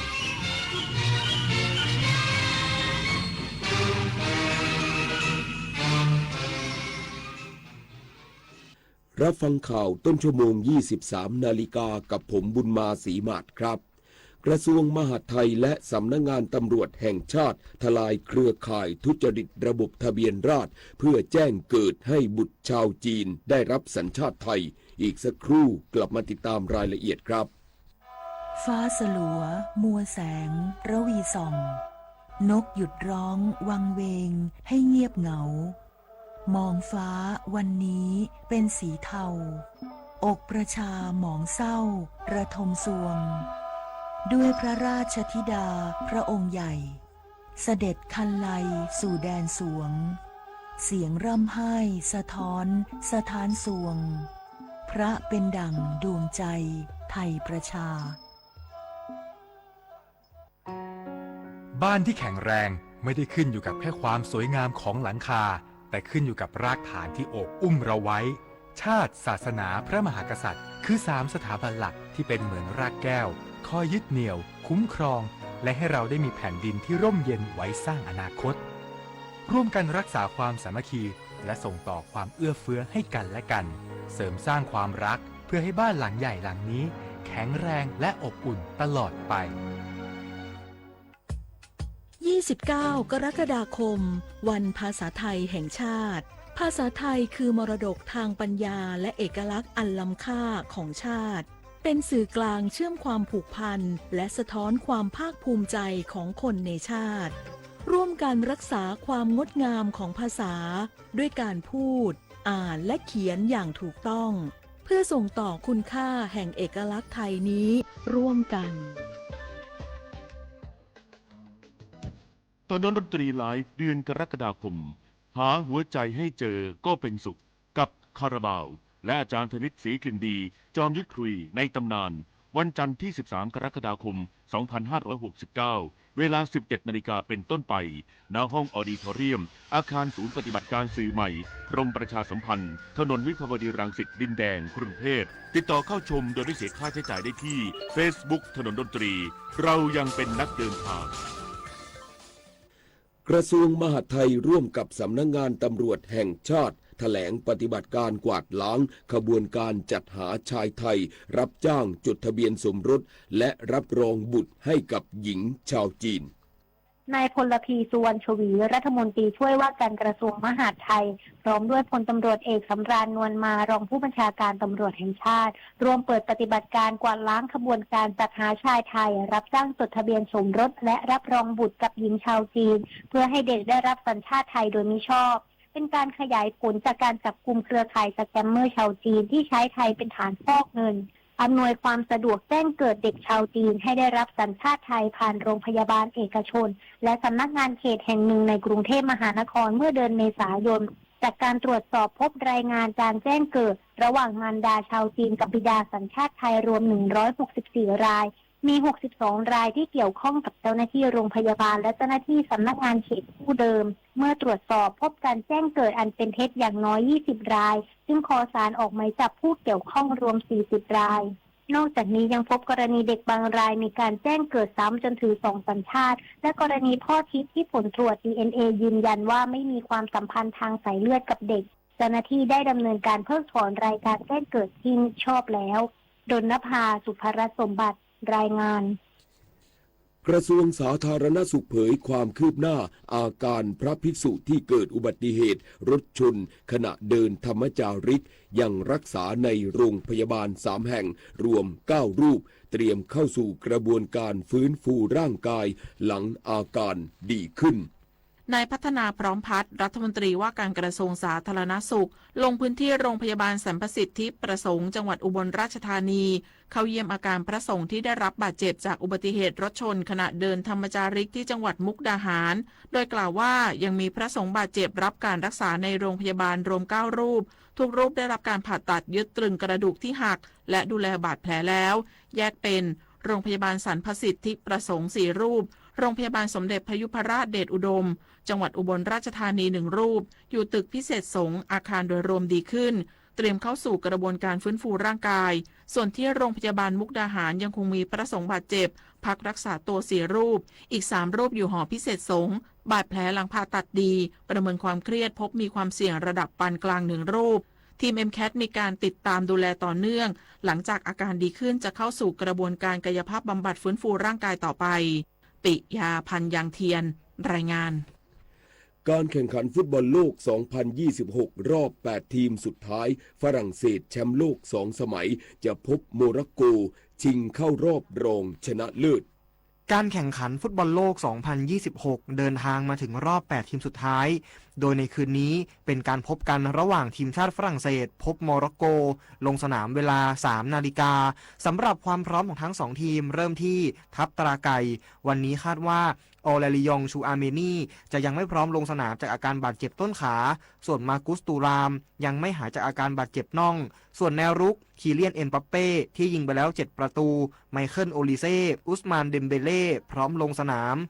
ทางด้านทัพสิงโตแอตลาสยังต้องเช็คความฟิตของอิสมาเอลไซบารีแนวรุกคนสำคัญที่มีอาการบาดเจ็บแฮมสตริงซึ่งในตำแหน่งนี้ยังมีซูฟิยานราฮิมีทดแทนได้รวมไปถึงชาดีลิยาดเซนเตอร์แบ็กตัวหลักที่ยังต้องรอเช็คความฟิตเช่นเดียวกันแต่บราฮิมดิอาสเพลย์เมเกอร์คนสำคัญที่เพิ่งทำสถิติเป็นนักเตะแอฟริกันที่ทำแอสซิสต์ในฟุตบอลโลกมากที่สุดตลอดกาลพร้อมลงสร้างสรรค์เกมปุริมพัฒน์สอนการรายงานคิดจะใช้คิดถึงอนาคตช่วยกันลดช่วยกันประหยัดพลังงานจบข่าวบุญมาศรีมาศอ่านรับฟังข่าวครั้งต่อไปเวลา 6 นาฬิกาติดตามข่าวที่นำเสนอไปแล้วได้ที่ www.thainews.prd.go.th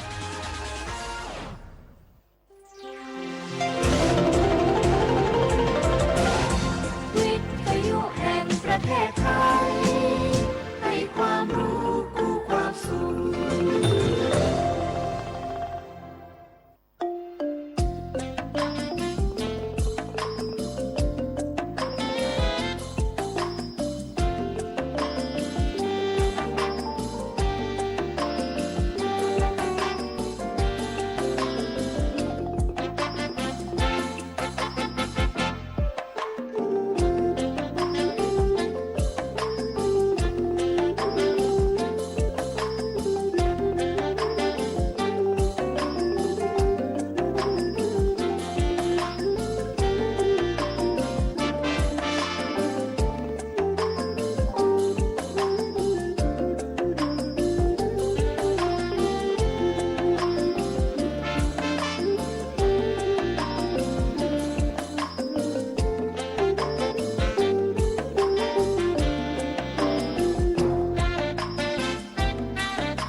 วัสดีครับท่านผู้ฟังครับต้อนรับเข้าสู่รายการเพลงประทับใจครับพบกับผมเอกพงษ์นพสกุลอีกเช่นเคยครับช่วงเวลาสบายๆ5 ทุ่มถึงเที่ยงคืนจันทร์ถึงศุกร์เลยครับจันทร์อังคารพุธเราพบกันที่ AM 819 กิโลเฮิรตซ์ส่วนพฤหัสบดีและวันศุกร์เราก็พบกันที่ FM 92.5 เมกะเฮิรตซ์ AM 891 และ 819 กิโลเฮิรตซ์เรียกว่าพบกันทั้ง3คลื่นนะครับของสถานีวิทยุกระจายเสียงแห่งประเทศไทยเลยรวมไปถึงสถานีเครือข่ายวิทยุกรมประชาสัมพันธ์ที่ติดตามรับฟังรายการของเราอยู่ในขณะนี้ด้วยนะครับรายการเพลงประทับใจก็อาจจะเริ่มต้นด้วยเพลงบรรเลงดนตรีไทยดนตรีสากลผสมกันจากวงดนตรีกรมประชาสัมพันธ์นะครับกับทำนองเพลงวิหกเหินลมนะ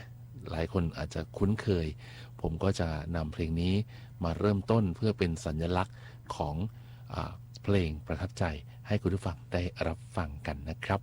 วันนี้ผมขออนุญาตเริ่มต้นด้วยบทเพลงรำวงจากวงดนตรีกรมประชาสัมพันธ์กันก่อนนะครับเพลงนี้ลองไปฟังดูว่าคนรุ่นใหม่ร้องเพลงรำวงแล้วทำดนตรีใหม่เป็นอย่างไรไปฟังกันเลยครับ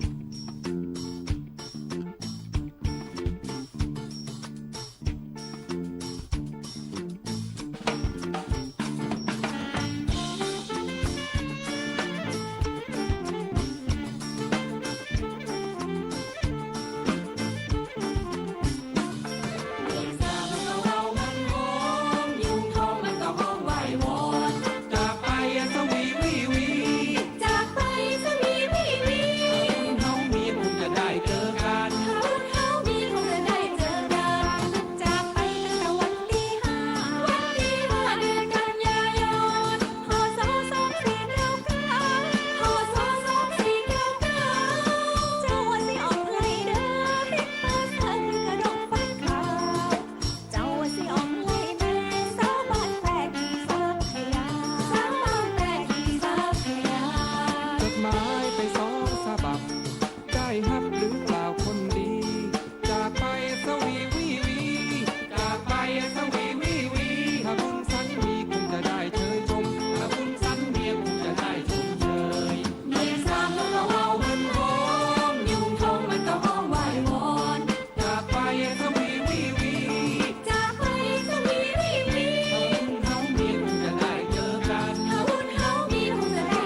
จังหวะรำวงทีไรแล้วสนุกแบบว่า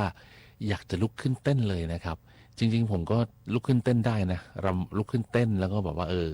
รำวงไปด้วยเพราะว่าตอนนี้อยู่ในห้องนี้คนเดียวคงไม่มีใครเห็นแน่ๆเพราะว่าไม่ได้ไลฟ์สดนะรายการนี้เพราะฉะนั้นเปิดเพลงอะไรจะเต้นจะรำจะลีลาดแบบไหนเนี่ยผมว่าได้หมดเลยนะคุณผู้ฟังครับถ้าใครอยากจะมาเต้นรำวงกับผมในเวลานี้ก็เข้ามาเลยนะที่สถานีวิทยุกระจายเสียงแห่งประเทศไทยแต่ไม่เปิดประตูให้เพราะตอนนี้อยู่คนเดียวอยากจะมอบเพลงสนุกบ้างให้คุณผู้ฟังได้ฟังกันนะครับแต่ว่าจริงๆแล้วเนี่ยวงดนตรีกรมประชาสัมพันธ์เนี่ยมีเพลงจังหวะหลากหลายนะครับไม่ว่าจะเป็นเพลงสนุกเพลงรำวงเพลงลีลาศหรือแม้แต่เพลงช้าซึ้งสนุกสนานก็มีมาฝากกับท่านผู้ฟังเหมือนกันนะครับมีเพลงหนึ่งที่มีจดหมายแนะนำมาพูดถึงจดหมายคุณผู้ฟังครับตอนนี้บนโต๊ะผมเนี่ยมีแต่ไปรษณียบัตรเต็มไปหมดเลยมันยังไม่ได้เอามาตอบเพราะว่าก่อนหน้านี้เรามีแสดงความอาลัยนะครับในเรื่องของการสิ้นพระชนนะครับของสมเด็จพระเจ้าลูกเธอเจ้าฟ้าพัชรกิติยาภานเรศทิราเทพยวดีกรมหลวงราชสารินีสิริพัฒน์มหาวชรราชธิดานะครับแล้วก็เราก็เลยมีพวกสารคดีต่างๆมาให้ฟังกันแล้วก็เพลงช้าๆมาฝากกันเสียส่วนใหญ่แล้วก็รวมถึงไปรษณียบัตรที่ส่งเข้ามาเนี่ยไม่ว่าจะรายการเพลงประทับใจหรือว่าจะเป็นรายการสุขสถานบ้านเราเนี่ยผมไม่ได้เอามาตอบเลยนะครับมีเพลงที่คุณผู้ฟังแนะนำมาแล้วผมอ่านไปรษณียบัตรแล้วผมจำได้ก็คือชื่อท่านน่ะแปลกนะครับจริงๆชื่อคนเนี่ยก็เป็นชื่อเฉพาะจะแปลกหรือไม่แปลกก็อาจจะมีความหมายอยู่ในตัวนะครับแต่ว่าชื่อเนี่ยชื่อของท่านแทนตัวว่าคุณป้านะฮะบอกว่าป้าขอเพลงนะครับชื่อเพลงว่ารักปักใจแต่ไม่ได้ระบุว่าศิลปินคนไหนเป็นคนร้องแล้วช่วงเวลานี้เราก็เปิดเพลงจากวงดนตรีกรมประชาสัมพันธ์เพราะฉะนั้นผมก็เลยหยิบเอาการแสดงสดของวงดนตรีกรมประชาสัมพันธ์มาให้ฟังนะครับคุณป้าสุขสมใจนะครับคุณป้าสุขสมใจจริงๆผมเคยได้ยินแต่ชื่อสมใจนะแต่ว่าท่านชื่อสุขสมใจก็ไม่เป็นไรนะครับบอกแล้วว่าชื่อใครชื่อมันนะครับให้ฟังรักปักใจจากวงดนตรีกรมประชาสัมพันธ์นะครับแล้วเดี๋ยวพักฟังสารคดีแล้วกลับมามี2เพลงที่ทำนองคล้ายกันม่านมงคลและฟ้าแดงวันนี้หยิบเอาการแสดงสดที่เป็นการบรรเลงผสมผสานระหว่างดนตรีไทยและสากลที่เราเรียกกันว่าสังคีตสัมพันธ์มาให้ฟังกันนะครับม่านมงคลนี้เป็นเพลงที่มีปีมอนเข้ามาผสมด้วยฟ้าแดงก็ด้วยเช่นเดียวกันเพราะฉะนั้น2เพลงนี้วงดนตรีกรมประชาสัมพันธ์บรรเลงได้อย่างไพเราะมากๆไปฟังกันเลยครับเริ่มต้นจากรักปักใจพักสารคดีแล้วกลับมากับม่านมงคลและฟ้าแดงครับ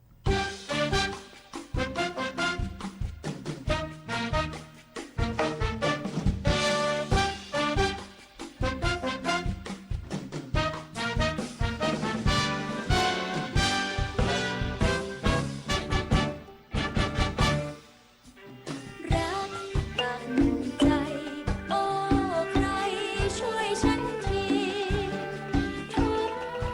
นาทีดังไฟมาจี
ตัดใจผู้ใดใครไหนเล่าคิดบรรเทาเพราะความเป็นห่วงเหลือเท่าพันไกลนานวันมันลุกลามและเรายิ่งทำยิ่งหนักใหญ่ตัวชักลอยห่อหอนไปถึงไม่มีใครไม่เป็นไรยิ่งคนเดียวนี่แหละเขาเรียกกันรักกันสั่นพัดเดียวใจนั้นเต้นเป็นเสียงเดียวรักแท้แน่เชียวไม่ลืมไม่เลือน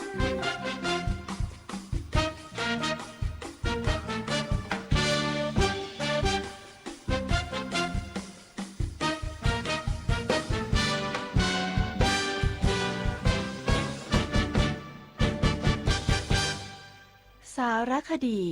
แสงเพชรส่องล่า เจ้าฟ้าพัชรกิติยาภา ตอนพระราชธิดาผู้ทรงคุณธรรม สมเด็จพระเจ้าลูกเธอเจ้าฟ้าพัชรกิติยาภานเรนทิราเทพยวดีกรมหลวงราชสารินีสิริพัฒน์มหาวชรราชธิดา ทรงเป็นแบบอย่างที่ดีในการประพฤติตน ด้วยพระจริยวัตรที่งดงามและเรียบง่าย พระอุปนิสัยอันอ่อนโยน มีพระเมตตาต่อผู้ที่ได้โอกาสและผู้ทุกข์ยาก พระองค์เสด็จไปทรงเยี่ยมราษฎรในพื้นที่ห่างไกล ทรงรับฟังปัญหา และทรงหาหนทางที่จะช่วยเหลืออย่างเป็นรูปธรรม ทรงเห็นความสำคัญกับการให้โดยไม่หวังผลตอบแทน พระองค์ทรงสอนให้คนไทยรักสามัคคีและมีน้ำใจต่อกัน ไม่ว่าจะในฐานะใดก็ล้วนมีศักดิ์ศรีความเป็นมนุษย์เท่าเทียมกัน ด้วยพระจริยวัตรที่งดงามและเรียบง่าย ของสมเด็จพระเจ้าลูกเธอเจ้าฟ้าพัชรกิติยาภานเรนทิราเทพยวดีกรมหลวงราชสารินีสิริพัฒน์มหาวชรราชธิดา เป็นแบบอย่างอันทรงคุณค่า ที่จะอยู่ในใจประสบกนิกร ได้น้อมรำลึกถึงพระองค์ ผู้ทรงเป็นพระราชธิดาที่ทรงเปลี่ยนไปด้วยคุณธรรมอันเป็นที่รักยิ่งของปวงชนชาวไทย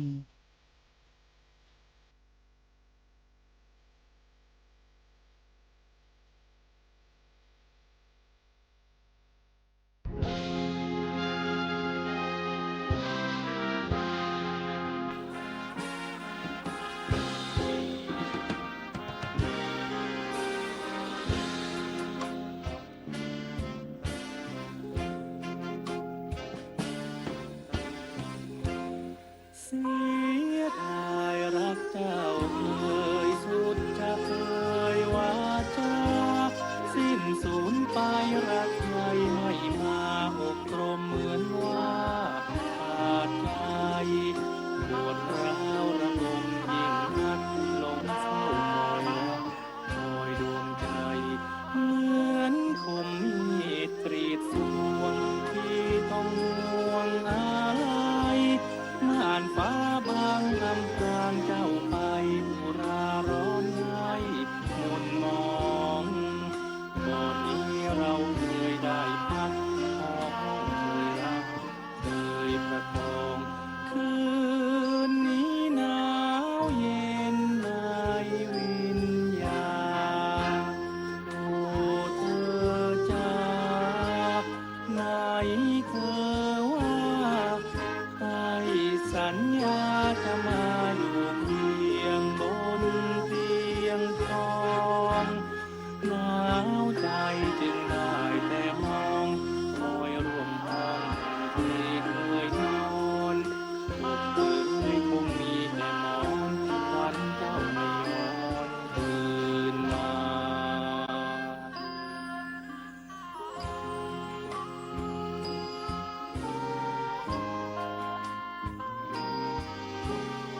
เ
นจวนร่างพบร่างนวลให้โหดหวนส่วนเศร้า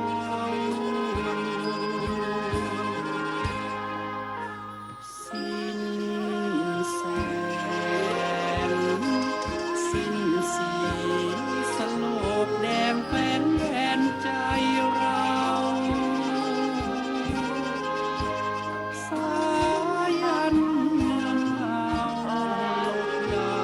นสลางสลาว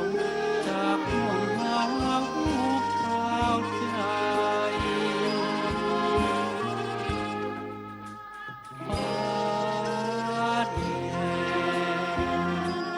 ฟ้าแดงพันแปรเปลี่ยนแปลงแปลงไปราพาสันฉัน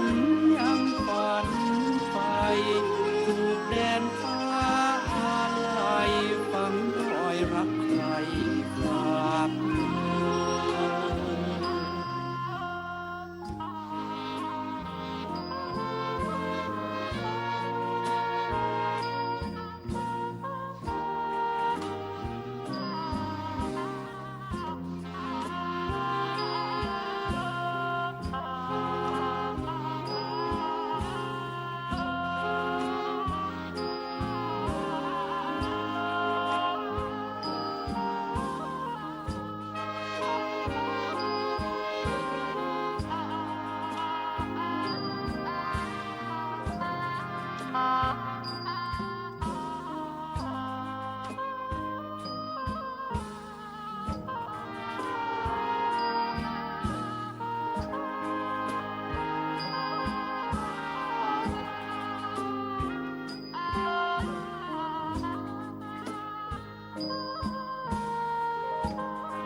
สิ้นแสงสิ้นสีสโลกแดงแฟนแฟนใจเราสายันเมืองเราลดลางสว่างสลาวจากห่วงหาพราวใจ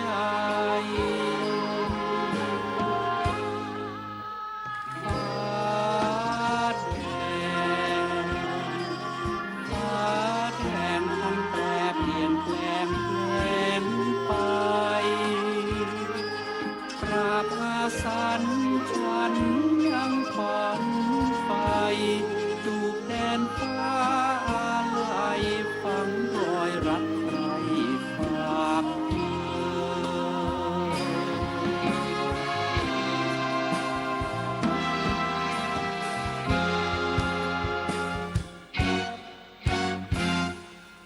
ฟังเพลงจังหวะรำวงตอนแรก ฟังรักปักใจก็ยังสนุกอยู่นะครับ พอพักสารคดีของเจ้าฟ้าพาไปเนี่ยแล้วกลับมาด้วยสองเพลงหลังที่จบไปคือม่านมงคลแล้วก็ฟ้าแดงเนี่ยมันรู้สึกเศร้าๆนะคืออาจจะเศร้าเพราะว่าทำนองที่เอามาใช้ในสองเพลงก็คือทำนองเพลงไทยเลยนะครับ แล้วประกอบกับที่วงดนตรีกรมประชาสัมพันธ์เนี่ยเอามาบรรเลงเป็นสังคีตสัมพันธ์ด้วย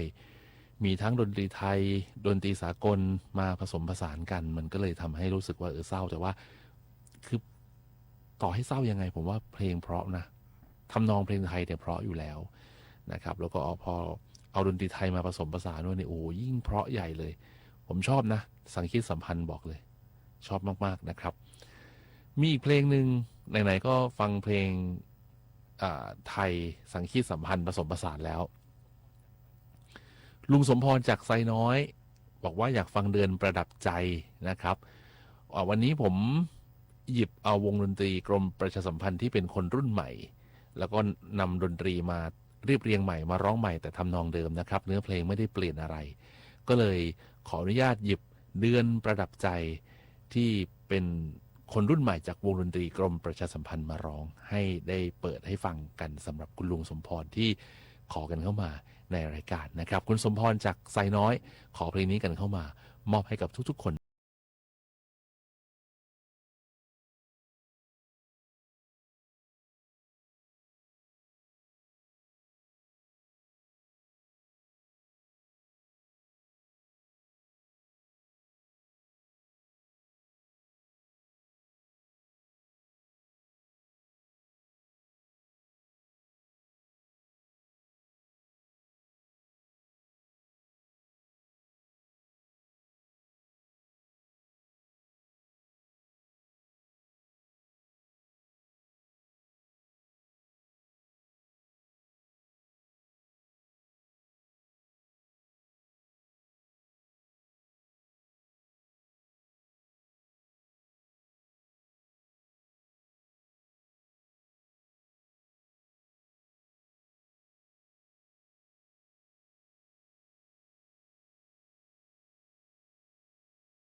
ชื่นชม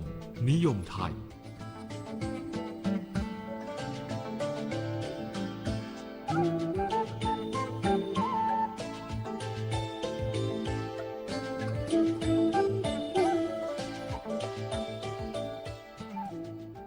สวัสดีค่ะท่านผู้ฟังคะชื่นชมนิยมไทยในสัปดาห์นี้จะนำท่านผู้ฟังไปรู้จักกับการแต่งกายของหญิงในสมัยอยุธยากันค่ะ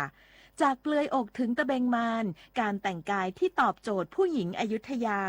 ซึ่งก่อนจะกล่าวถึงตะเบงมารต้องอธิบายถึงลักษณะการแต่งกายโดยเฉพาะท่อนบนของผู้หญิงสามัญชนในอดีตซะก่อนนะคะจากบันทึกของชาวต่างชาติที่เข้ามาในสมัยอยุธยากล่าวไปในทำนองเดียวกันว่า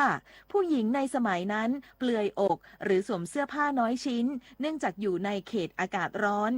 ดังนั้นการแต่งกายท่อนบนของผู้หญิงจึงห่มผ้าแถบคาดอกลักษณะคล้ายเกาะอกในปัจจุบันนั่นเองค่ะ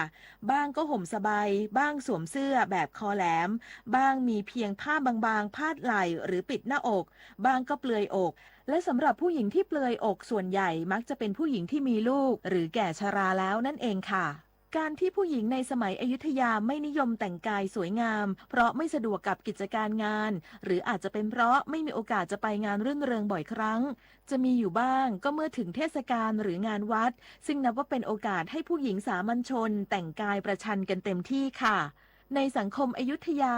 ผู้หญิงมีบทบาทดูแลบ้านช่องและการเพาะปลูกเมื่อยามที่ผู้ชายถูกเกณฑ์ไปรับใช้รัฐและบรรดาเจ้าขุนมูลนายพวกเธอต้องอยู่เย่าเฝ้าเรือนต้องเป็นผู้หญิงที่มีความแข็งแกร่งไม่ใช่ผู้หญิงที่เอวบางร่างน้อยอรชรอ่อนแอนต้องดูแลบ้านเรือนในระหว่างที่สามีไม่อยู่จึงต้องรู้จักป้องกันตนเองดังนั้นไม่แปลกที่ผู้หญิงในสมัยนั้นจะต้องเรียนรู้วิชาการต่อสู้อย่างน้อยก็ต้องจับดาบใช้เป็นค่ะผู้หญิงอยุธยาจึงต้องเป็นประเภทมือก็ไกวดาบก็แกว่งคืออยู่บ้านกับเด็กและคนชราคอยดูแลเรื่องสวนไร่นาและป้องกันโจรผู้ร้ายไปในขณะเดียวกันผู้หญิงอยุธยาส่วนใหญ่จึงไว้แต่ผมสั้นและมีร่างกายกำยำทะมัดทะแมงไม่แพ้ผู้ชายดังนั้นการแต่งกายด้วยการห่มตะเบงมารจึงตอบโจทย์ผู้หญิงอยุธยาอยู่ไม่น้อยค่ะตะแบงมารหรือตะแบงมารคือการห่มผ้ารูปแบบหนึ่งโดยการคาดอกแล้วนำชายทั้งสองข้างไขว้กันแล้วนำไปผูกที่ต้นคอการห่มแบบตะเบงมารมักเข้าใจกันว่าผู้หญิงในอดีตนิยมห่มเวลาไปรบเท่านั้นแต่ที่จริงแล้วจุดประสงค์ของการห่มแบบตะเบงมารคือการแต่งกายให้สะดวกสบายกระฉับกระเฉงเพื่อความสะดวกในการทำงานเช่นการตำข้าวไซมอน เดอลาลูแบร์ชาวฝรั่งเศสที่เข้ามาอยุธยาในสมัยสมเด็จพระนารายมหาราชได้บันทึกการแต่งกายของผู้หญิงไว้ว่าชาวสยามนุ่งห่มผ้าน้อยชิ้นเพราะร้อนและความเป็นอยู่อย่างง่ายๆอันเป็นธรรมเนียมของพวกเขาชาวสยามไม่ค่อยจะได้ห่อหุ้มร่างกายให้มิดชิดนักนอกจากผ้านุ่งแล้วผู้หญิงก็ปล่อยตัวล่อนจ้อนเพราะพวกนางมิได้สวมเสื้อชั้นในมัสลินเหมือนอย่างผู้ชายชั่วแต่คนมั่งมีเท่านั้นที่ใช้สบายห่มลางทีก็ปัดชายสบายเฉียงไปคลุมต้นแขนเข้าไว้แต่อาการที่สุภาพของนางก็คือใช้ตอนกลางผืนคาดหลังแล้วสอดรักแร้มาปกถันเข้าไว้แล้วตลบชายสบายทั้งสองด้านพักไหล่ไปทิ้งชายอยู่ทางเบื้องหลังซึ่งเป็นการห่มแบบตะแบงมารอย่างไรก็ตามเมื่อตรวจสอบจากบันทึกของไซมอน เดอลาลูแบร์ฉบับแปลภาษาอังกฤษซึ่งบันทึกไว้ว่าการห่มผ้าจะทิ้งชายทั้งสองไว้ด้านหลังซึ่งน่าจะเป็นการห่มผ้าแถบหรือห่มสบายที่มีการไขว้ผ้าแต่ไม่ได้นำไปผูกไว้ที่ต้นคอดังนั้นที่บอกว่าห่มแบบตะแบงมารนี้น่าจะเป็นการเพิ่มเข้าไปของผู้แปลฉบับภาษาไทยอย่างไรก็ตามการห่มผ้าที่มีการไขว้ผ้าในสมัยอยุธยาอาจจะเรียกอย่างรวมๆว่าตะเบงมารก็เป็นได้ไม่ได้เรียกเฉพาะแต่การคาดผ้าอ้อมตัวแล้วเอาชายผ้าไปไขว้และผูกไว้ที่ต้นคอเท่านั้นแม้ผู้หญิงอยุธยาจะห่มผ้าแถบห่มสบายสวมเสื้อหรือมีเพียงผ้าบางๆพาดไหล่หรือปิดหน้าอกแต่สันนิษฐานว่าส่วนใหญ่จะเปลือยอกหรือจะไม่ปกปิดมิดชิดทั้งนี้สำหรับชาวอยุธยาท่อนบนหรือหน้าอกคือส่วนที่บ่งบอกความเป็นชายหญิงไม่ใช่อวัยวะเพื่อบ่งบอกถึงความงดงามหรือเย้ายวนทางเพศโดยตรงแต่หากขนาดที่ใหญ่โตบ่งบอกถึงศักยภาพในฐานะแม่ผู้ให้นมบุตรดังนั้นจึงเกิดความนิยมการแต่งกายในลักษณะเปลือยหน้าอกให้เห็นทั่วไปค่ะข ขอบคุณสำหรับข้อมูลดีๆ จากนิตยสารศิลปะวัฒนธรรม และแฟนเพจเจาะเวลาหาอดีตด้วยนะคะ วันนี้ชื่นชมนิยมไทยและดิฉันคณิษฐายิ้มดี หมดเวลาลงแล้วพบกันใหม่ในสัปดาห์หน้าสำหรับวันนี้สวัสดีค่ะ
กใสให้ได้มองขอรักคุณตามใจปองแม้ฉันต้องกลืนน้ำตาผ่าตรมใจที่ราคา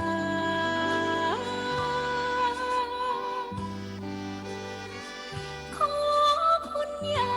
ยยันฉันอยากไรขอรักคุณข้างเดียวเปลี่ยวหาไทยแม้ดวงใจคุณจะไม่อะไรเลย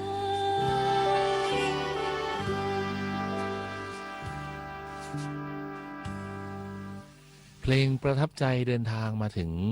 ช่วงสุดท้ายของรายการแล้วครับ วันนี้คงจะมีความสุขนะครับสำหรับการฟังเพลงเพราะๆที่เลือกมาฝากให้คุณได้ฟังกันก่อนนอน ถ้านอนตอนนี้ก็เรียกว่านอนดึกแล้วแหละเนาะนะครับเพราะว่ารายการเพลงประทับใจของเราก็ถือว่าเป็นรายการสุดท้ายของแต่ละคืนเลยนะครับจันทร์ถึงศุกร์ครับ5 ทุ่มถึงเที่ยงคืนจันทร์อังคารพุธคุณผู้ฟังก็ฟังได้ทาง AM 891 กิโลเฮิรตซ์ส่วนพฤหัสบดีและศุกร์ก็ฟังได้ทั้ง3คลื่นนะครับ AM 819 AM 891 แล้วก็ FM 92.5 แล้วยังฟังได้ผ่านเครือข่ายวิทยุกรมประชาสัมพันธ์อีกด้วยนะครับรายการดีๆแบบนี้เรามีให้ฟังกันตามวันเวลาที่บอกไปนะครับเพลงเพราะๆรอคุณอยู่เพราะฉะนั้นใครอยากนอนดึกกับผมในทุกวันก็ติดตามฟังตามวันเวลาดังกล่าวที่ผมได้แจ้งไว้นะครับวันนี้เวลาหมดแล้วพบกันกับรายการเพลงประทับใจได้ใหม่ในวันต่อไปครับขอบคุณสำหรับการติดตามสวัสดีครับ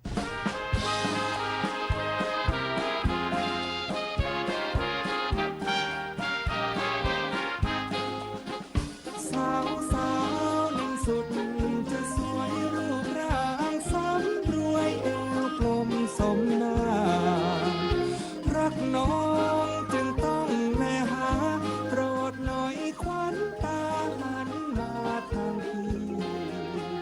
เบื่อว่าจะไม่อยากหาที่แม้ใครเชื่อว่าจีต้องตรมชีวันอย่ามาวอนออดอ้อนรำพันพบกันบ่อยทุกวันเกี่ยวกันทำไมที่หลงคอยตัวเจ้าด้วยรักรุมเร้าเศร้าในดวงใจอย่าหวังเลยจะได้ชาตินี้ชาติใดห่างไกลในตา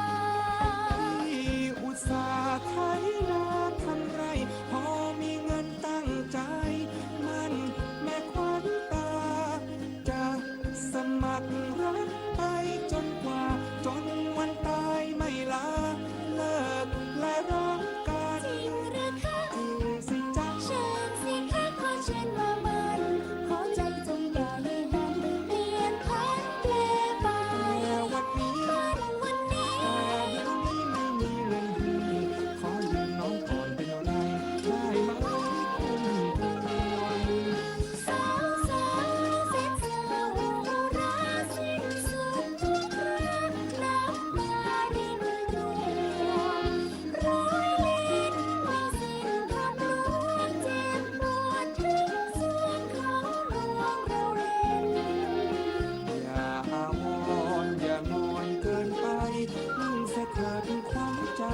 สถานีกระจายเสียงแห่งประเทศไทยกระจายเสียงจากอาคารถนนวิภาวดีรังสิตกรุงเทพมหานครบัดนี้ขอยุติการกระจายเสียงสำหรับวันนี้ไว้แต่เพียงเท่านี้โปรดติดตามรับฟังการกระจายเสียงของทางสถานีวิทยุกระจายเสียงแห่งประเทศไทยได้ใหม่เริ่มตั้งแต่เวลา 5 นาฬิกาเป็นต้นไปขอความสุขสวัสดีจงมีแด่ท่านผู้ฟังทุกท่านราตรีสวัสดิ์